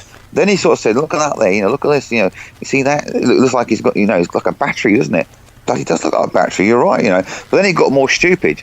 See that, lads? He's holding a mobile phone in his hand, you know. And see that there's a laptop and stuff like that. See that he's got a Furby. He got more and more stupid as it went along. You know, there's all stuff like that. He's got a Tamagotchi. And he's just got ridiculous. And every single scribble, he's trying to find something in it. We squint our eyes, saying, that's not a laptop, is it? But yeah, it's basically, it's quite a mad museum, because when you went in there, the models were done fairly seriously. Like, we'd have a recreation of a Roswell autopsy, with like an alien on the table and people sort of, you know, these, like saying, very serious. But then behind the people, the doctors cutting open this alien, you'd have cardboard cutouts of like Will Smith from Men in Black. And then there's one bit we had this UFO. You go in the middle, it's like a big UFO there. This is one of the UFOs that visited Earth years ago, lads. And you know, gives the Egyptians all the. So we look at this UFO, and you can sit inside it. There's all flashing lights. It's really good. When you look underneath the UFO, you had all boxes of Star Wars toys. And but the weirdest thing was there was an alien. There was an alien there, right? Like a model of this alien with like 6 eyes, like a Yeti type thing. And it said this alien basically it lives so far away, right, that it'd take like a million years for us to travel to his planet. And it'd take him a million years to travel to us, right? So he's never been seen before, right? And I said to him, how do you know what he looks like then? And his face just looked, I never thought about an answer for that one. You know what I mean? But it's mental, you know. But yeah, he believed that aliens go. But the stuff he was really trying to find as much out of it as he could. He's like in the hieroglyphs and really trying to sort of see things that weren't there. But it's sort of like if he's pointed out to you, you start to see it yourself almost. Even though you know you're generally talking bollocks a lot of it, you know. A lot of these hieroglyphs, though, a lot of these hieroglyphs where people say they can see aeroplanes and spacemen and all that. Usually what they are, they're actual corrections of hieroglyphs by actually people carving over the original hieroglyph with another one. And that creates a simulacra, essentially. So you see something in there that you want to see. But all they are is they're just correcting, texts that were written, say, 500 years before. And they're going in with a chisel and going, that's not right. And then they knock a different shape over the top. So you put like Twitter logo on it. The guy you're talking about, his name's David something or other. He actually used to own the Doctor Who exhibition in Llangollen. And when that closed down, he fell out with his ex-wife. That all closed down. Then he created the one in Blackpool. And you're right, he's a funny little character. He's all right, lads. Anyway, one day he's at the Probe conference, which they used to host in Lytham St Anne's near Blackpool, and he's on stage talking, and I'm there with my friend Melanie, and he's talking about the pyramids and other things, and he said, and he goes, after all, what are the pyramids? What are the pyramids, folks? And he actually had the microphone a little bit too close to his lips when he said, they're a fucking stone. So I thought he said, you look around and he just said what? And he said, what he was trying to say was the pyramids are a book in stone. Because he had the microphone too close to his lips, he goes, they're a book in stone, aren't they? So everyone in the audience starts going, what? He said, what are the pyramids? They're just a fucking stone, aren't they? So of course we're howling. And everyone's looking at each other with like mouths open going, did he just say fuck on stage? It was brilliant. That was a classic moment. They're a fucking stone. Great, They're a fucking stone, aren't they? Yeah, it's all lads, eh? You hear it, you lads is lies. Everything learns his lies. The pyramids are fucking stone. He had a bookshop on the way. He had one on the way out. It was like a shop there. And he said like toy aliens and stuff like this. But he had like David Icke books, and you know that he's read every single David Icke book and believes every single word without question. He's not thought, well, some of that's feasible, some of it isn't. He's believed lizards, everything, the whole lot. He's bought it left. 100%. I mean, it's like your Bible, lads. And but it's funny because during the way he was dressed, he was quite scruffy, but they had like video screens around the sort of museum with him done up in a suit, looking really smart at this conference, giving a speech about aliens and stuff. But it was mental. I mean, the stuff, he'd have like look at one model and he'd be like, this is a grey alien and all that. It's quite a detailed model. But next to it, it'd be something like, the alien from the Alien films. And you think, is this supposed to be like an exhibition of serious UFO stuff, or is it about film stuff? You know what I mean? No. I think perhaps some of the it's one of them eccentric characters. And brilliant, he used to drive a black Mercedes with the number plate MIB1.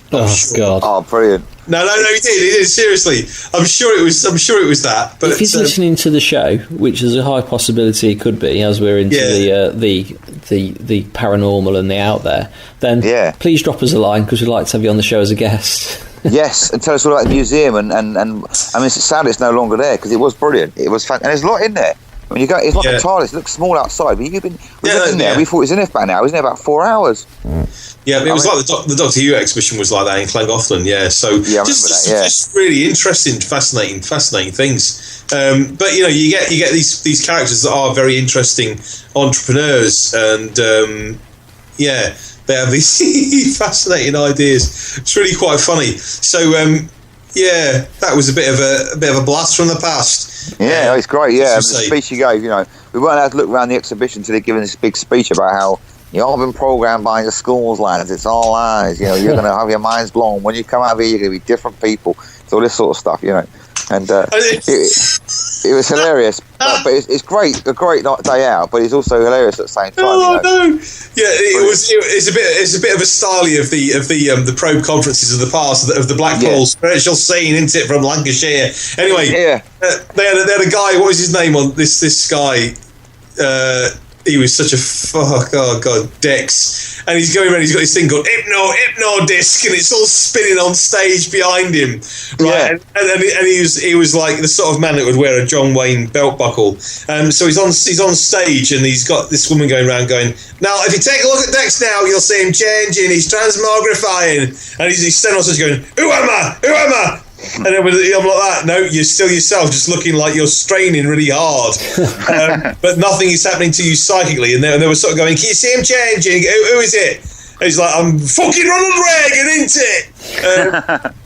I was thinking, no, this is not happening. Hypnodisc is not hypnotising me, and you are looking like yourself, just looking like you've had a hernia on stage. Although it shouldn't affect it. Accents can detract from the believability of things. It's like someone from Birmingham. You can if they're talking about like something deep, you can never take them seriously. Yeah. I saw this UFO. It landed in my garden, look, and I got in it. This grey figure came out. You just think it just sounds silly. Do you know what I mean? It's like you can't take a Brummie accent, for instance, seriously. And I think his accent added to it. I think the Lancashire accent. There is definitely something in an accent. It's like when you go to Edinburgh and you see a Chinese man who's got a Scottish accent. That really throws you off. That does, yeah. That is very strange, yeah.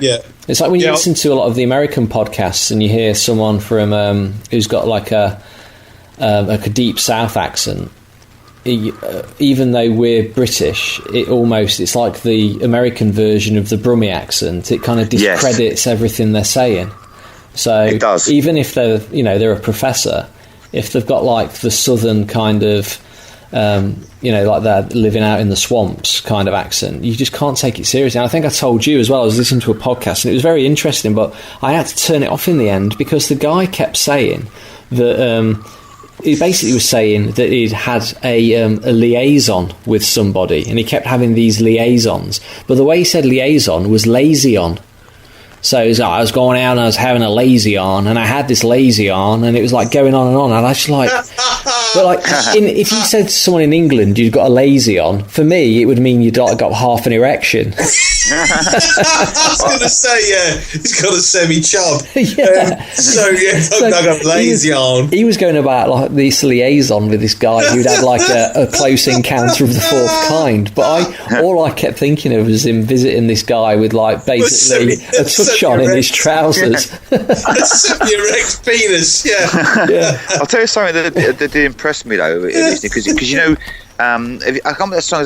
Is it called Royals by one of these sort of modern groups like Lord? I think Lord, she's from New Zealand. Lord, Willie Yankovic did a parody called Foil, and he's singing about how you can foil. You can actually keep your lunch fresh, and you can make a tin hat to protect yourself from aliens. Foil, and the chorus goes aluminum foil, like that, as they say aluminum. But I went to see him in London recently, and when he sang it, he changed it to aluminium. Because in the UK, everyone just cheered when he said it, because he says aluminum on the original record, but he changed it to aluminium. So he was savvy enough to know the difference between the UK and the US pronunciations, and he modified the song for the UK audience. But do Americans say liaison for liaison? No. Yeah. They don't, surely. Do they? I don't know. They can't do. It's not even spelt that way. And instead of saying premiere, they say premiere. Yeah, but but I mean, lazy on is like... Yeah. If I said I was going to have a lazy on with a young woman tonight... Yeah. A lazy on. Instead of saying route, they say route. There's something on television every day. Yeah. We take that route. Which route are you taking, Yeah, but that's kind of... You can see... You look at the words side by side and you can see how that can be pronounced Leicester differently. Square. Like, my wife says yogurt and I say yogurt. But, like, I never say lazy on. No, it's just really strange, I usually wake up with a lazy on most mornings, but it's not a different pronunciation; it's a wrong pronunciation. That's the point to make here. It's like coming from Luga Baruga, isn't it? Luga Baruga, yeah. I think I should send Brian Blessed out there to give them elocution lessons, because not only will they pronounce things properly, they'll be clear and loud. Matthew McConaughey loud and clear. Yeah. It's a baked tomato. It's like that. Like I told you that Interstellar film, I had to put subtitles on, and to me, it's a European art film because I couldn't understand a word he was saying. Not only was he mumbling, he was in a drawling voice. I couldn't understand it. It's like it made no sense whatsoever. And I said, I said, "Did you understand what he said?" A word? No. We rewound it. Can you understand it? No. Still can't understand it. Turn it up. Still can't understand it. Subtitles.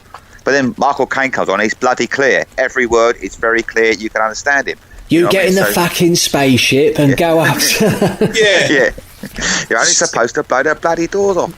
Yeah. Aliens, bloody not the outer door, not the outer airlocks.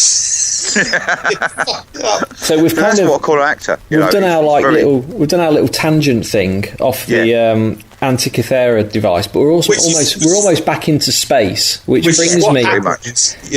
Let's see what's next in the old Fortean lottery of wonders. Okay. So I think we drew the line there. I think the ultimate sort of moral of the story was that, and the strange synchronicity was that clearly the possessors of the Antikythera device took a tangent themselves in their ship's log, crashed the fucking ship, and the thing sank, and we all got bollocks, and we are technologically retarded as a result. I reckon it was from apart Atlantis. From the man at Blackpool UFO Museum. He's the one that's got the knowledge. Yeah. I reckon it was from Atlantis. Fragments from Atlantis. That's my personal opinion. It were. I reckon so, yeah. Okie doke. So do you want one more? Yeah, go on. Alright, fire a number at me.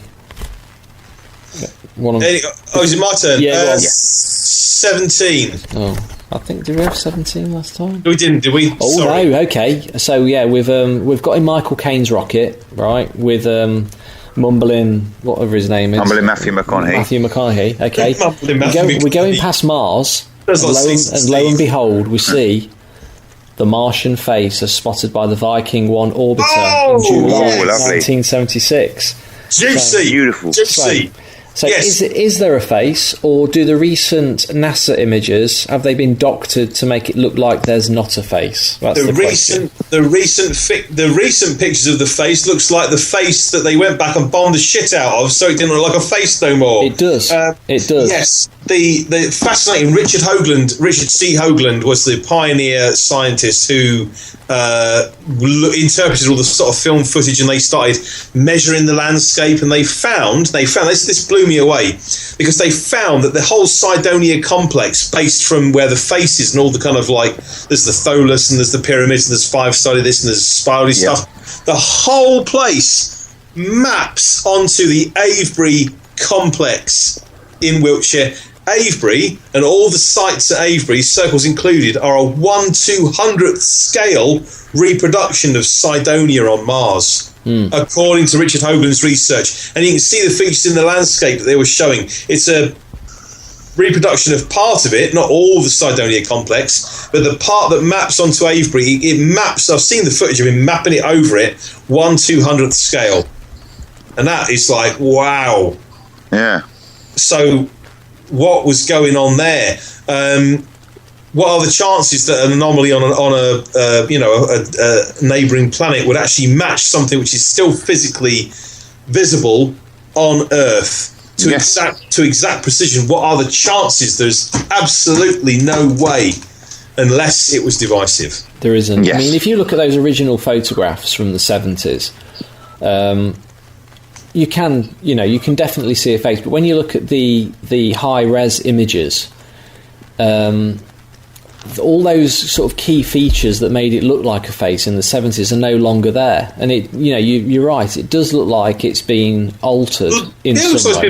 It looks like it's been bombed. So they want to go back and thought, well, we'll bomb the shit out of it, blow a few bits off it, and then we'll take another picture of it and go, oh, look, it's just It's like, no, it looks like the same thing that's just been very badly bombed. Yeah, well, there is actual evidence, and I've seen interviews with people who've worked at NASA, who've come out of NASA, and they've worked in the photographic departments who deal with all these images that come from the satellites, and especially like the moon, and all of the moon missions. Yeah, and they've actually been there, in there, where someone has actually been physically airbrushing and touching up photographs to hide things or to make them look different. And there's plenty of examples out there of looking at images from Mars that were taken sort of a year ago and then looking at it now, and it's been doctored, it's completely changed. So it does happen. So I mean, the whole it brings into question the whole Mars mission and the need to get to Mars, and this slow trickle of information we're starting to get now regarding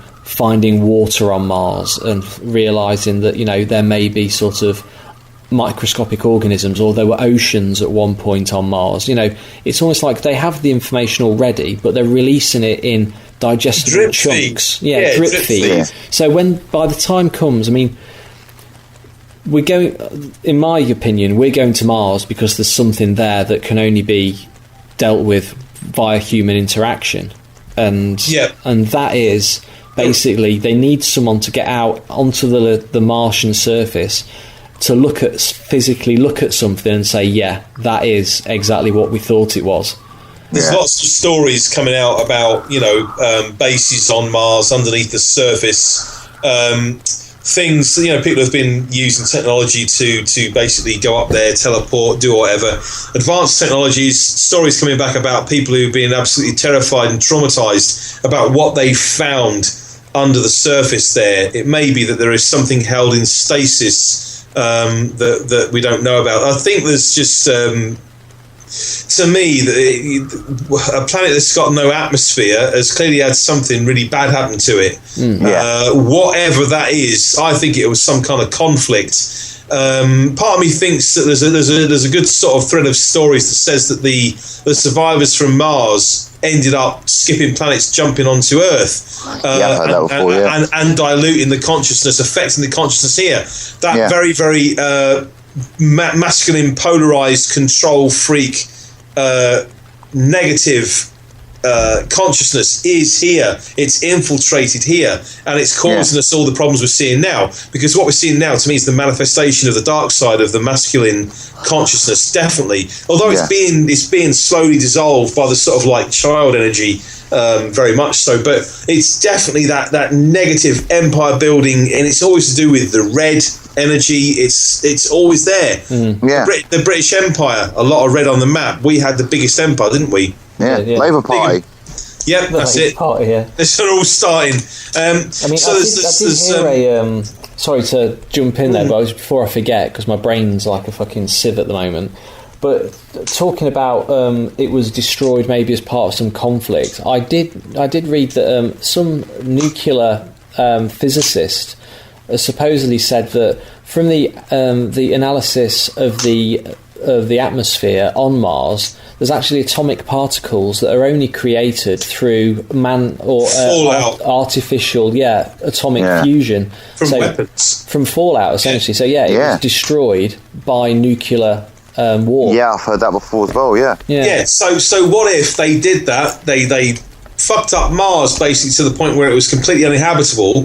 Then the survivors of it jumped here, and they have since, throughout the millennia, continued to pursue their agenda of destruction. Then look at who is around the planet now, pulling strings, controlling stuff, heading us constantly towards the same negative end. It's almost like the same negative cycle. And I think the biggest thing we're dealing with on the planet right now is dealing with this negative, destructive, dark consciousness that seems to be so insidious in everything, controlling, manipulating, and actually turning human beings against each other. And if you look at what people generally, it just seems that if you are a person that stitches up other people and acts in very self-interest and selfish ways, narcissistic, you seem to climb. It's like the rise of YR psychopaths and sociopaths climbing up the ladder into positions of power inside organisations, corporations, etc., which has been proven, and yet good people are shit on, and good qualities are put down. So it's almost like the darkness is manifesting here, and we're constantly trying to work to diffuse it. All the good people are, the genuine people are. So I think there's a lot of weight to that story that they are here, and their consciousness or the manifestation of it is still eating away at the fabric of Earth now, after they've already, look at what they're doing, raping the planet, destroying all the resources, causing droughts and famines and all this, messing with the Earth's crust, atomic testing. Ed Sheeran. Yeah, well, they are us, aren't they? That's what you're saying, essentially. They are us. It's like a continuation of a locust-style civilization, which gets to a place, colonizes it, rapes it of all its goodness, destroys it through the process of almost destroying each other, because we can't actually live with each other, till we get to a point where we think, actually we've got to find somewhere else now, and then we move on to the next place, and so on and so forth. And the time will come when, we've evolved enough to travel into space to find another planet, and that will be the tipping point where we actually think, well, we've found a new planet now, we don't need this one, let's destroy the shit out of it. All those nuclear wars that we've refrained from having for protection of the planet, we can actually do it now. So you know what, I don't like you, I don't like you, I don't like you, here, have some of this, get 16 of my Trident missiles up your backside, and then before you know it, they're on a spaceship going somewhere else to start all over again. So essentially, human race is, if you want to really sort of narrow it down to something small, it's like a real nasty chav family in a council house. The council give them a house, they wreck it, become neighbours from hell, get evicted, find somewhere else to live, trash that one, and go to the next one. Exactly. Yep. So chav family is a human race in a microcosm, I think. With a chav family of the soul of the universe, cosmos. Of the galaxy. Well, that's why no one's come down to visit us and make friends, because they just think, no, if I go around there, they're going to be doing lines off the fucking kitchen table. There's going to be powders everywhere. I'm generalising, but they probably think that we are the destructive chavs. That is such a good analogy. You know what I mean? It's like you move they into like you go. Someone on the next street says, why don't we go and see that family, the one that's got the cortina on bricks in the front garden, and they've got a dozen Rottweilers in the garden. You'd be like, no, I don't think so, I'm going to stay go round, they'll be eating food from Iceland, and prawn rings. We'll have to, Peter Andre. We'll have to watch X Factor. I'm a celebrity. Get me out. Put your Andre posters, and they'll be doing lines off the kitchen units. Listening to Robbie Williams, you know what I mean? And then doing karaoke and get. Again, I definitely if you want to think compare the human race to a Chav family, as destructive as they are, right, they've always got the latest technology. They've always got a big plasma screen TV, the latest smartphones. So all the human race is very destructive, right? And the human race are the Chavs of the universe. They still got all the technology and all the gear. Do you know what I mean? But they're not using it in a proper way. They can milk it, you see. Yeah, see. Yeah. I have an interesting story about the face on Mars. I used to buy a newspaper called the Weekly World News, which is a very trashy American, and it's all about Wolf Boy found, and all that kind of stuff. Yeah, the Bat Boy. We found Gateway to Hell's found in Russia and all that. And they had a story there, and this is quite feasible. The face on the Mars, they compared it to the face of Elvis, right? And they said it was actually Elvis Presley's face, and they superimposed a picture of Elvis on top of the face from Mars. Oh, I remember this. Yeah, it was identical. Yeah, you know what I mean, so it's like saying Elvis is God, and he's put his face or his presence on every single planet in the solar system. Maybe that's why he actually was. He was an avatar. Yeah. Maybe he was one of the Anunnaki. That's what they look like. They all look like Elvis. Yeah, maybe. If you go to a planet of Elvis, thank you very much. Impersonators. Maybe in Vegas they're not impersonators. They're an alien race of Elvises, right? They've landed everywhere. Yeah. So you go to a planet and everyone looks like Elvis, including the women. Rock and roll and hip shaking. Yeah, rock and roll universe. Yeah. The weird thing is, talking about is like Elvis. When he was born, he was a twin, but his twin died at birth. And his twin was called Jesse. And apparently, every time he was really stressed out or something, or depressed, he'd walk out to the moonlight and talk to Jesse. It's like he was still, like consciousness was still there. Yeah, he'd say, "Jesse, can you hear me?" And he'd tell him about all his problems and stuff like this. And he'd talk to Jesse, because he believed that even though he died at birth, he felt guilty because he's the one that survived and he became successful. And it's like he took all of his life force from him and became more powerful because he was very successful. And so he believed that when he was born, he took Jesse's life force, and that's why he died. And he lived his life feeling very guilty about it. Wow, that's interesting. And there's a song about it, actually. Bloody hell. Yeah, Scott Walker, he does the stuff he does now. I mean, I don't know if you know him as a 60s sort of pop crooner. He now does very unintelligible art rock music, which is very hard for, unless you listen to it about 50 times, you ain't going to get into it at all. But there's a song on his album called Jesse, and it's used as a metaphor for the Twin Towers as well, about the twins of Elvis and Jesse. Yeah. And it's all about him in the moonlight speaking to Jesse, and it's a very creepy piece of music and very disturbing, but it's based on the fact that he used to try and communicate with his twin because he believed his spirit was still there, but he felt very guilty about it. So, maybe there's a Jesse planet out there. Maybe Elvis has come to save the planet, and the human race is Jesse. And can't survive. Especially if they get to Mars and Elvis is there doing a concert. Thank you very much. That's Elvis has left the planet. That's what's in the underground bases. That's why they're so traumatized. They can't tell anybody. It actually is Elvis. He's got a huge gig underground. Maybe because you said like Cydonia, right? Maybe underneath there's a Las Vegas, right? Exactly the same as the Las Vegas in Nevada. It's the same club, right? And Sinatra's singing there, and Elvis is performing at the MGM Grand. Do you know what I mean? The Rat Pack are hanging out, and there's like every planet's got its own Rat Pack and its own Elvis. Yeah, could be. It would be a strange irony if that was the case. I might be onto something here. I might write a book about it. Yeah. Well, I think you got to start something, Freddie. Definitely. Planet of the Elvises, yeah. Attack of the alien Elvises. Yeah. At the very least, it'd be a good episode of Doctor Who or something, wouldn't it? It would. Planet of all Elvises. Yeah. They all do kung fu. Thank you very much.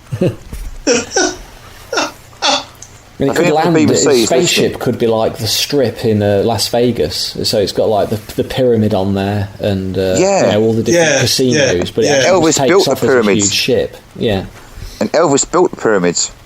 He did. A whole load of Elvises built the pyramids, and they go to each planet and build different monuments, like the big thing in 2001. The monolith, the big black monolith. Yeah. Instead, what it does, it's Elvis. Elvis built the pyramids on Earth, and then built a replica of his face on Mars, and different things are on different planets. More discover. talking about building things, I'm going to go off on a tangent again now, but it does include Egypt and pyramids, but it's to do with Lego, I'm afraid. Right. But I can't remember if I told Nathan about this on the phone. We went to Legoland, right? And while I was walking around Legoland, they've got all those huge Lego models, haven't they? They're massive. You know, all of the Star Wars figures. They've got because what made me think is we went to the Land of Adventures and it was all Egyptian, and they'd got like whole tombs created out of Lego and sarcophagus made out of Lego. And I thought to myself, who makes these? And then I made up a story in my head, and I thought I'll try this out on my wife and see if she falls for it. But I basically said that Lego basically makes Danish prisoners build these models, which they then export to the Legolands around the world. So, you know, they just take a load of Lego into a prison, they say, right, we need this sarcophagus, and the Danish prisoners build it, and then it gets shipped out.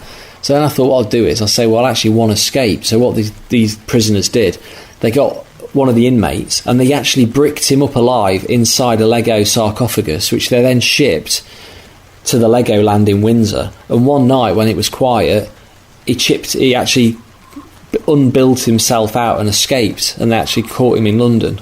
So I told my wife and she actually fell for it. So you know, depending on how many people have got 3 hours, you know, have listened to the whole 3 hours of the show, I was thinking maybe we do it as an April Fool next April. Yes. And get a Danish person and get him dressed in overalls, and we do like subtitles. It's basically say, yes, you know, in prison we build all of the huge Lego models. That is our job, day in, day out. And then obviously there's the escape story, and then get someone dressed as a policeman and say he was part of the West London police who had to track down this Danish psychopath who'd bricked himself up in a Lego coffin. And you can say, we have subtitles on there, you can say everything you're taking your kids to look at is built by nonces and murderers. Yeah. I think what's new? Lego might sue us. A bit like the BBC.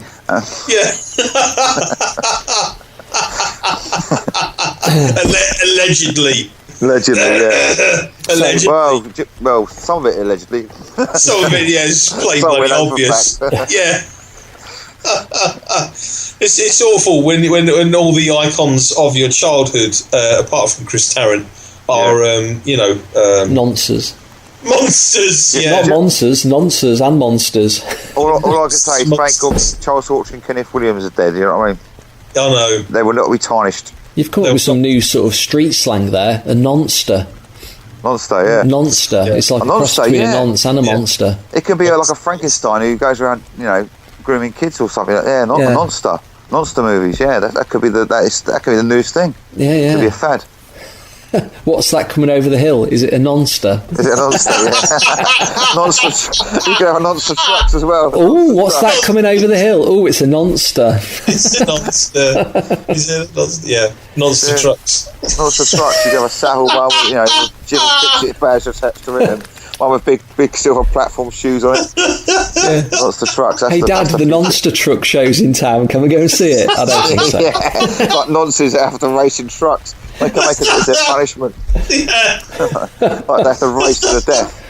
Punishment. What about the popular children's toy, Nonster in my pocket? Monsters Inc. Nonsters Inc. Nonster Munch. No. Oh, no. Nonster Munch. I know, you can have Eric Hall, you know, that promoter, that Nonster. Yeah. He may well, I don't know. But Nonster, that could be his catchphrase. To any American listeners who don't know what a nonce is, it's like prison slang for a paedophile.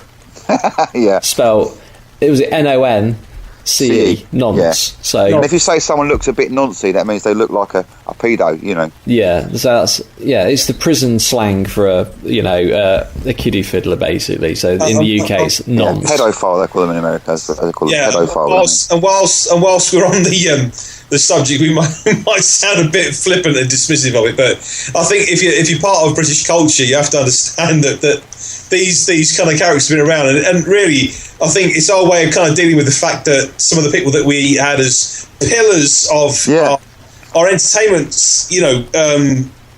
society were actually these absolute monsters, which seem to be Monsters. The nonsters. Well, what we should have is the Blackpool Monster Museum, lads. Everyone you admired in your youth. They're nonce. It's all lies. They're all nonces, lads. All your heroes are nonces. None of them built the pyramids. They're all fucking nonces. Nonces, yeah. Aliens, they're all nonces. They're all fucking nonces. They're all being Europe the ass. Nonces. So yeah, we have to laugh about it. I mean, part of my job, I have to say, part of my job in the past was working in Welfare to Work, and I did have to actually interview, convicted paedophiles. Nonsense, yeah, proper nonsense as part of my work. So, very, very weird. Because really, you just have to take him at face value as the person that's introduced to you. But one of the guys, he was actually part of a, not a witness relocation program, but a nonce relocation program, where they had to change his identity and relocate him from South Wales to North Wales because the family of the child that he raped, the baby that he raped, would have come and lynched him. And he was not on any computer records, on any of the computers in the job centre system. He was a clerical file only that was kept in a locked drawer. So, Christ, imagine, being me, and it's like, this guy, you need to go and talk. So I was working for a private training company that would do delivering the programme. In contract with the job centre, it was a case of you will have to go to the job centre, see the manager, and this person's file is kept in a locked drawer. And I'm thinking, what the fuck did he do? If he's off the system, if he's like a ghost, he's a ghost on the social security system. What did he do? Served 5 years. Well, if he served 5, he was sentenced to 10. And it turns out that he was a child rapist. So proper nonsense. Real. I mean, so I remember talking to the guy that had worked with him. I said, "Well, what's he like?" I said, I got out of him that he was a paedophile, obviously, and he just came out straight and said, "No, he's a paedophile." And so I said, "Well, what is he like?" And he said, "You really wouldn't think anything. He's a very average, nice enough guy to chat to. We have to be aware of what." And I sort of thought, well, I suppose in my mind, there was that rationale that, all right, he hasn't done anything to me, and clearly he's paid his debt to society by serving 5 years in jail. Is there a concern that he is a continuing offender, or is he actually just... It's like, well, I don't know. It's a very, very dodgy area of moral judgments, isn't it? Because people say, we shouldn't call these people bad names. It's like, and we shouldn't, we're making them into victims. It's like, yeah, but they are predators that rape children. So, in my mind, I know that there's a few that have been in prison. They've been caught by other inmates, and they've been literally. I think the last one of the ones that was involved in one of the quite famous cases, he got caught by the other inmates. They disemboweled him. Oh yeah, was that one in Mexico? I think he ate his daughter or something like this, and he got locked away. And the prisoners decided to give him his own punishment. And I think about 30 of them. Not that you'd want to do that yourself, bombed him, And then apparently it was so bad what he did, they had to sew his jacksie up. Do you know what I mean? And the next day they ripped the stitches off and did it again. Like 30 of them. And there's a picture of him on the internet standing with all blood everywhere. Do you know what I mean? I think that's punishment. Do you know what I mean? That's kind of. But then if you're one of those prisoners, you wouldn't want to do that, would you? You wouldn't. It's repulsive, Prison's a different environment, though. Yeah. It's a mentality of. It's like I remember watching McVicker. You remember Sex Case? Yes, I remember that. Yeah, Mangum. Yeah, do you remember? Now somebody said to me the other day they can't find that clip on YouTube anywhere. They can't find that particular clip, and I think that's really interesting because it would be all over Facebook. It would, yeah. Wouldn't it? Actually, make you laugh because the difference between the UK slang and American slang is like there's a rap group, and you can look them up on YouTube. It's a rap group. These two guys doing this rap stuff, and they're from I think New York or somewhere like this. And they also, when you start in Japan, they hear a UK word. Yeah. And they have like T-shirts with like super electric, flypaper written on it, and they think it sounds good because they don't know what it means. This group, this rap duo, are called the Nonce. I think I've heard about that. Yeah, the nonce. And if they knew what it meant, it's like for American listeners, it's like calling a group the pedophiles. You know what I mean? Basically, they try to look really mean and moody in these videos. He's rap your motherfucker and all that, and they're called the nonce. So yeah, not a good choice. That's why they didn't quite make it big in the UK. Pedo Pete and the paedophiles. We've already got Gary Glitter. We don't need them. Yeah, we've had Gary Glitter for decades. How have we got from unexplained mysteries of the world to Gary Glitter, paedophiles? That's a new one. That is definitely. Well, they are a bit of an unexplained mystery, aren't they? Really, you know. Well, I mean, hailing back to my days in forensics, working in audio and video forensics, it was at the time when, mobile phones and hard drives and any sort of mobile storage device was just a prime place for anyone, especially paedophiles, to store material, and that was the bulk of the work, and it still is. It's just that people are getting more savvy at hiding it. In those days, it was just thought if you stuck it on a little flash drive and kept it in your pocket, no one would discover it. But lo and behold, the police come knocking because you've been hanging around the schools at kicking out time, and they find all these little pen drives, and people like me have to go through the bloody thing and collect all the data. So it's not a pleasant job. But I mean, I think I've explained this to you, Freddie, as well. I've explained it to a lot of people that there is a certain percentage of nonces, though, who are the product of being a victim themselves when they were young. So it's it's almost like the werewolf scratch. You get scratched by the monster, you become the monster. So absolutely. Not all cases, though. Not all cases. I mean, there are some cases where they're just pure monsters. They're just pure horrible people. But there are a lot of cases where they've been, they were initially children who were victims of a big paedophile ring, and it just, because it was the 60s and the 70s, it never got pulled up because attitudes in those days were like, well, don't worry about it, type thing. A bit like how it is in the magic community now. Well, yeah, in any form of the entertainment business, it exists because it puts you in direct contact with younger people, and that's the sad reality of working in an industry that has entertainment. Hence, the best way to shit scared of clowns.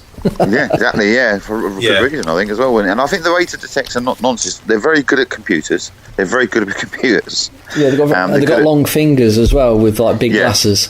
And they tend to be quite good at music as well. I mean, because we had a discussion saying about all the people that singers that have been done as nonces have all had number one albums or singles. They're like successful at music. You get Gary Glitter and allegedly Michael Jackson. Because of the hands. Yeah, they're all. He's got look at the hands. Yeah, there's nonce hands. They're also very successful. But very. So someone's really good at music and really good at computers. Don't trust them. It is a Halloween show, and monsters are a very scary and very real subject. I mean, Freddy Krueger was a nonce. He was, yeah. He was. He was a child killer. So there you go. That kind of brings in a more fantastical aspect to the discussion of nonces. Yeah, so people who went, like last year, I said the other year, went to Halloween parties dressed up as Jimmy Savile. No different as going as Freddy Krueger then, really. Not really, but you've, cable tied some knives to your fingers. Yeah, rather than have a shell suit on. Yeah. Yeah. So the slightly more socially acceptable manifestation of it. Yeah. Culturally acceptable. I love it. What we'll do is now, I think we'll draw the Fortune Oracle section to a close, and we'll take a short break. Maybe it's because I feel like I belong in that world more than the world we're standing in right now. Maybe it's because I wish I could step inside that silver screen and break free from the normalizing ties that bind, break free from the cords that tether me to my mother's basement or my day job in the forever flooded fluorescent food court, as opposed to leading a horde of fell corrupted warriors out of the land of ruin and bone. Maybe I want to break free and jump out of the Arby's onto the back of a winged griffin that would take me far, far away to the realm of Northrend, where eternal winter reigns, and Drake, the King Lane of Westfield Shopping Center, doesn't check my time card for tardiness. A land where Teresa and Masha stop making up lies about me and instead feel convicted for their deceitful ways. You said you'd cover my shift on Saturday, Masha? And then I wound up working a double on the weekend. Hello and welcome back to the 14th episode of the Mystic Menagerie podcast. It's been a wild show, an interesting show. It's been a Halloween special, so we've covered every single creepy base you can, from all sorts of strange mysteries to real life horrors. So it's been a very exciting and very wild show. And so you've got a story for us, Nathan, for you, haven't we? Yeah. This is an interesting story from my own life's experience. So we have actually covered everything from the Antikythera device to Stranger Danger this evening. And this is somewhere between the two.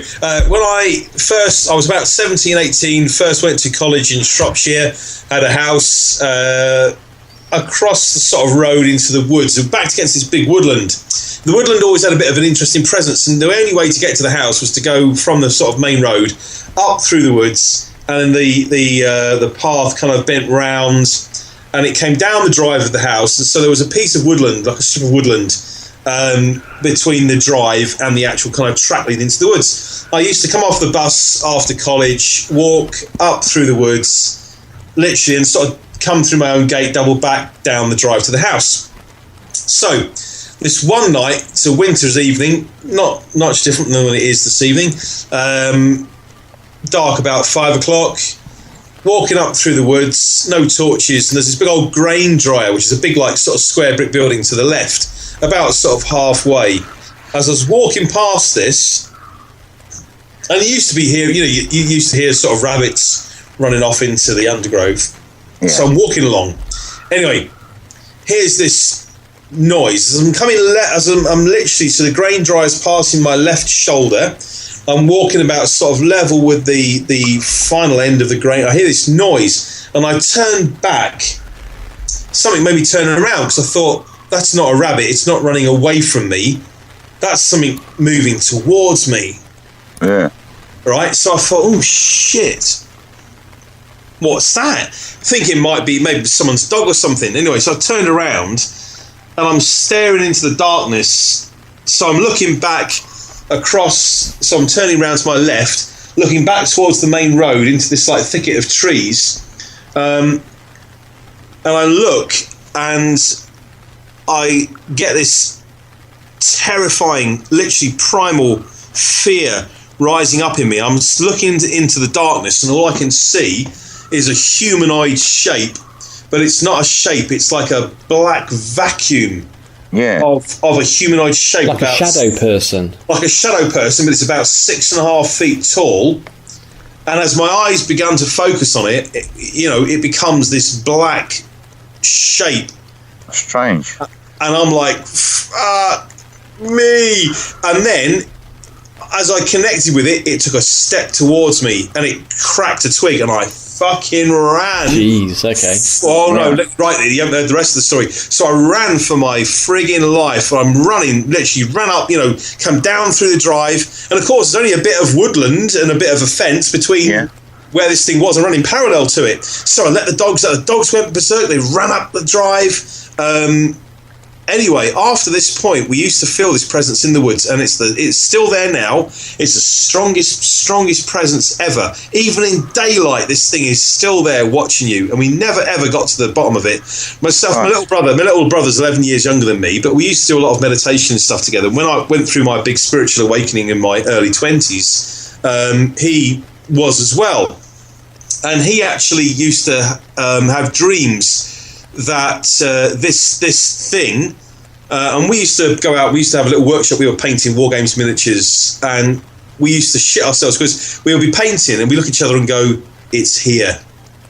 And this presence would come up to the fence, wouldn't cross the boundary, but it'd come up to the fence. And we had to go back to the house between the garage and the fence, and there was a little bit of fence where this thing could have literally been in arm's length reach of you. We would literally just run through this little ginnel, come back to the main house past the garage.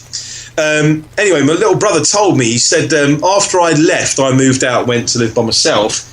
He said, I had this dream. He said, I used to have this repetitive dream where I was running around the house, locking all the doors and windows. And he said, I'd get down to the utility downstairs. He said, I'd run out, and the utility, the house had these big sort of overhanging eaves, and quite low. So he said, my mum had built a conservatory along one side and round the sort of front end of the house, which faced the woods. And he said I'd run and I'd lock the first conservatory door, and I'd run and I'd lock the second conservatory door, and the shadow couldn't come through. And he said, and one night I'm dreaming the dream, and he said, I don't lock all the windows and doors fast enough.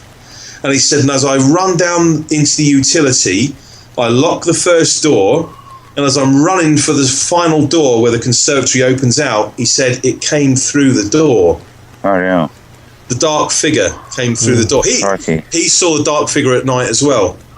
Now, get this. So he said it came through the door, and he said, you see like someone in a film where they kind of skid to the floor and they're trying to slide, pedal their legs backwards as they're sliding towards this thing. Yeah, yeah. And he said, literally, I'm pedaling backwards. I ran back up the corridor of the conservatory, locked the inner door to the utility, and he said, next, I wake up in my bed, and all 3 security lights have come on down the drive. And he said something walked up, because it was a house, modern house with like chipboard floors, and he said something walked up the corridor, because his bedroom was at the end of the corridor, and he said and I could feel it breathing through the wall, and he was in bed with his girlfriend. Yeah, he's in bed with his girlfriend at the time. He said, I woke Katie up, and I said to her, it's outside the fucking door. And he said, and I'd left him this interesting little sword I picked up in an antiques market, and I had this thing that it was like an anti-demon sword, very interesting, intricate, weird thing, like a little weird saber with a kind of strange handle, something like an Indian tourist kind of weird. Anyway, I'd left it with him for protection for some reason. So he got his girlfriend, and he was like, it's outside the door. They were both terrified. So he said, right, open the door. When I say open the door, switch the light on, and I'll take a swing with this sword at it, or whatever's fucking out there. I'm gonna, I've got to do this because it's gonna get us. Yeah. And basically, it was like 1, 2, 3, door open, and he took a swing at this thing, and there was nothing there. Oh yeah. Right, and so literally, he said after that he took a banishing spell out of the Necronomicon. And he taped it face flat to the door, facing outwards, and put a poster over it. And he said it never bothered him again. But he said it was this dream kept coming and coming, and finally this thing made it into the house. Bloody hell! But he said the Freddy thing Krueger in that respect. Dreams, yeah. And he said the thing is though, it never used to be able to come into the house when you were there. And it's something to do with my energy, obviously kept this thing at bay. But the only thing that I could ever relate it to is a bit Lovecraftian, was an entity called Nyarlathotep. Yeah. And talking to a bunch of chaos magicians in years gone by, they had all seen this black figure. What, the same one in the same place? Or the different one? No, different? So the same figure in entirely different places, geographically, in their own separate lives. It had come for them, and one of them was saying that this being is like the black, they call it the black man or the witch's god, and it comes to test people that will be involved in magic or the occult. And apparently it comes to test you. It comes to test your ability to, it comes to just fucking present itself like this primal chthonic force. Yeah. And they'd all seen it. They'd all seen it in different places. Either as adults, or they'd seen it as kids. It had come after them when they were in bed. The same thing. Same thing. Weird. It's a bit like the TV license van coming round. And, yeah, it is. It's almost like coming round to test you in a way. Yes. To validate what you are and what you're doing. Yeah, absolutely. To present itself as this like awesome power. But I tell you, even to this day, that I don't go back there to that patch of woodland, but even in the daylight, you were aware that things were watching you. But at night time, it was impossible to stand there for more than half an hour. You get to the point where it was just like, whatever's here. I've tried facing it down, and so have people. Even people that are not in the slightest bit psychic have stood there and gone, well, fucking hell, something's watching me. And I'm like, do you know what, mate? Yeah, it is. So we used to just go out and try and face it down. But after a while, it was like, no. But we could sense its approach to the perimeter of the house. Yeah. We knew when it had turned up, me and my brother would just look at each other and go, it's here. Oh, yeah. So it was a real. It's very rare you find stuff. And I've been to ancient temples around the world. I've been up the hills by myself. I've been into forests by myself in the dark at night. I've never felt anything like this presence.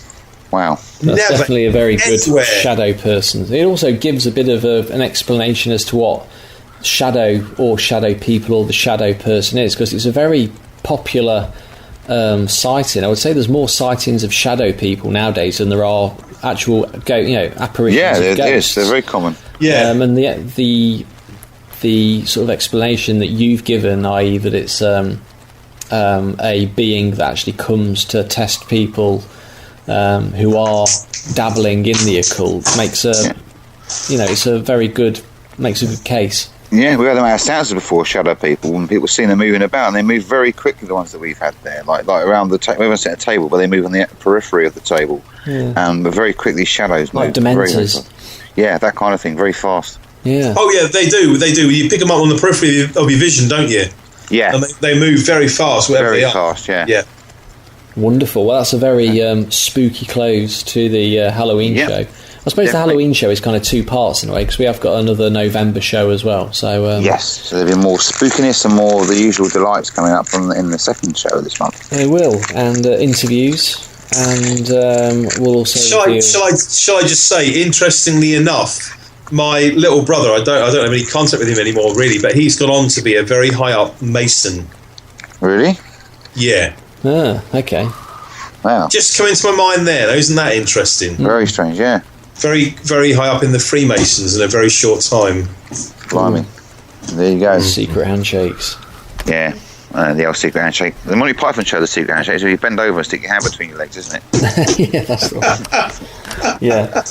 Well, we'd like to thank Nathan for giving up his evening to join us once again on the Mystic Menagerie. A pleasure. Thank you very much, guys. It's always great to have you on the show, and brilliant. Yeah, a very interesting show this time, and we've covered everything. Yeah. We've covered everything. It has. It has been a complete selection box of Halloween goodies. Definitely, yeah, a real mixed bag of scary delights, spooky delights, and stuff to get your brain ticking over as well. That's it. And I say we'll be back later on again this month with another show with more news on Patreon and news on interviews we've got coming up, and also some news on some new creepy releases that I'm working on at the moment. So if there's any magicians still out there listening, you might be interested in that. Great. So I'd like to say thanks again for supporting us and listening to the show, and thanks again to our third chair, Nathan Soraya. Thank you, Dan. Thank you, Freddie. It's been a brilliant night tonight. You're welcome. Absolutely. Yeah, I love it. It's just the spontaneous flow takes us where we need to go. Takes us to different worlds. The river of chat. The river of chat. The river of chat. Yeah, cool. So join us again later on this month for Mystic Menagerie episode number 15. But for now, we're gonna say thanks for listening, and good night and pleasant dreams. Look out for those shadow people.